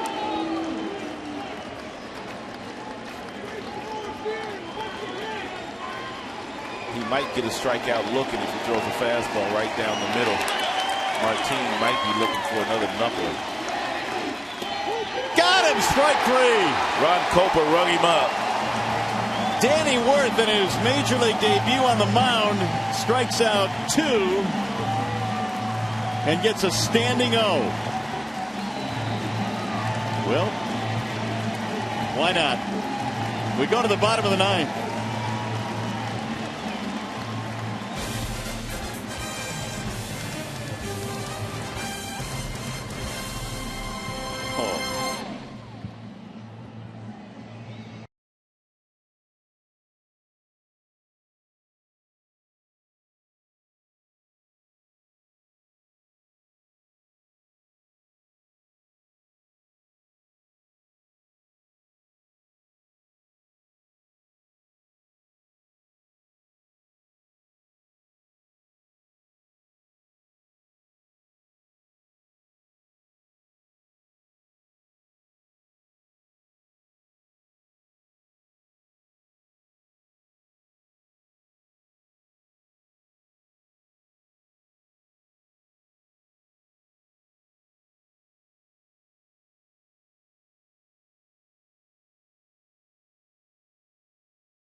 Out in front of the Tigers 9-2, and because of that, Danny Wirth was pressed into duty, making his major league debut as a pitcher, and struck out 2 of the 3 outs that he got. That ball was dancing all over the place. It's our call, Sam. Call of the game. Danny might have gotten the benefit of the call there. You think? Just a little bit high, but his teammates loved it. 2 strikeouts. Yeah, Ron Washington, the manager of the Texas Rangers, he knows how Brad Osmond feels because earlier this year he had to pitch one of his position players in a game against the Rockies. It was Mitch Moreland, their first baseman, who had to pitch in a game where it was a blowout. Got to go back to Willie Smith on September 25th of '63 for the first Tigers or last Tigers position player to pitch at least 1 inning. Danny Wirth does it here. He strikes out 2, gave up a base hit, but no runs. Sean Tallison is in now for Texas.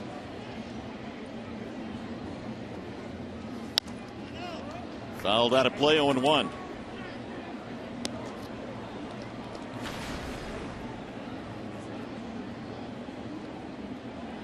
Jackson, followed by Holiday, and then Castellanos. 0-2 on Austin now.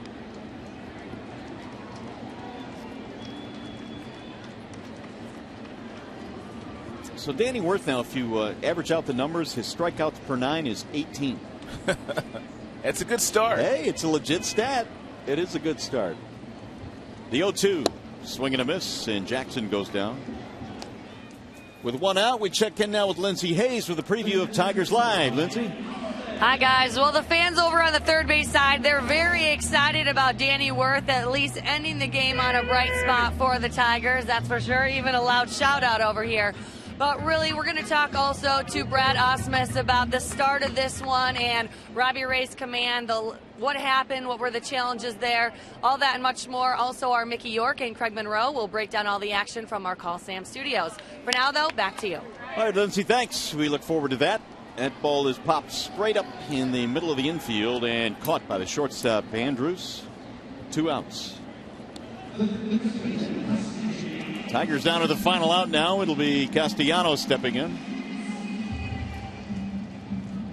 Danny Worth, as we mentioned, will have some media surrounding him following this one today, talking about his scoreless inning. Castellanos 0 for 3. Bouncing ball to short, should do it. Andrews will throw to first in time, and the Tigers go 1-2-3 here in the 9th inning and drop the opening game in this series. Tallison only threw 5 pitches to get the 3 outs in the 9th. So Yu Darvish and the Rangers take game 1. They put up 14 hits in this contest. The Rangers win it by a score of 9-2. We'll be back.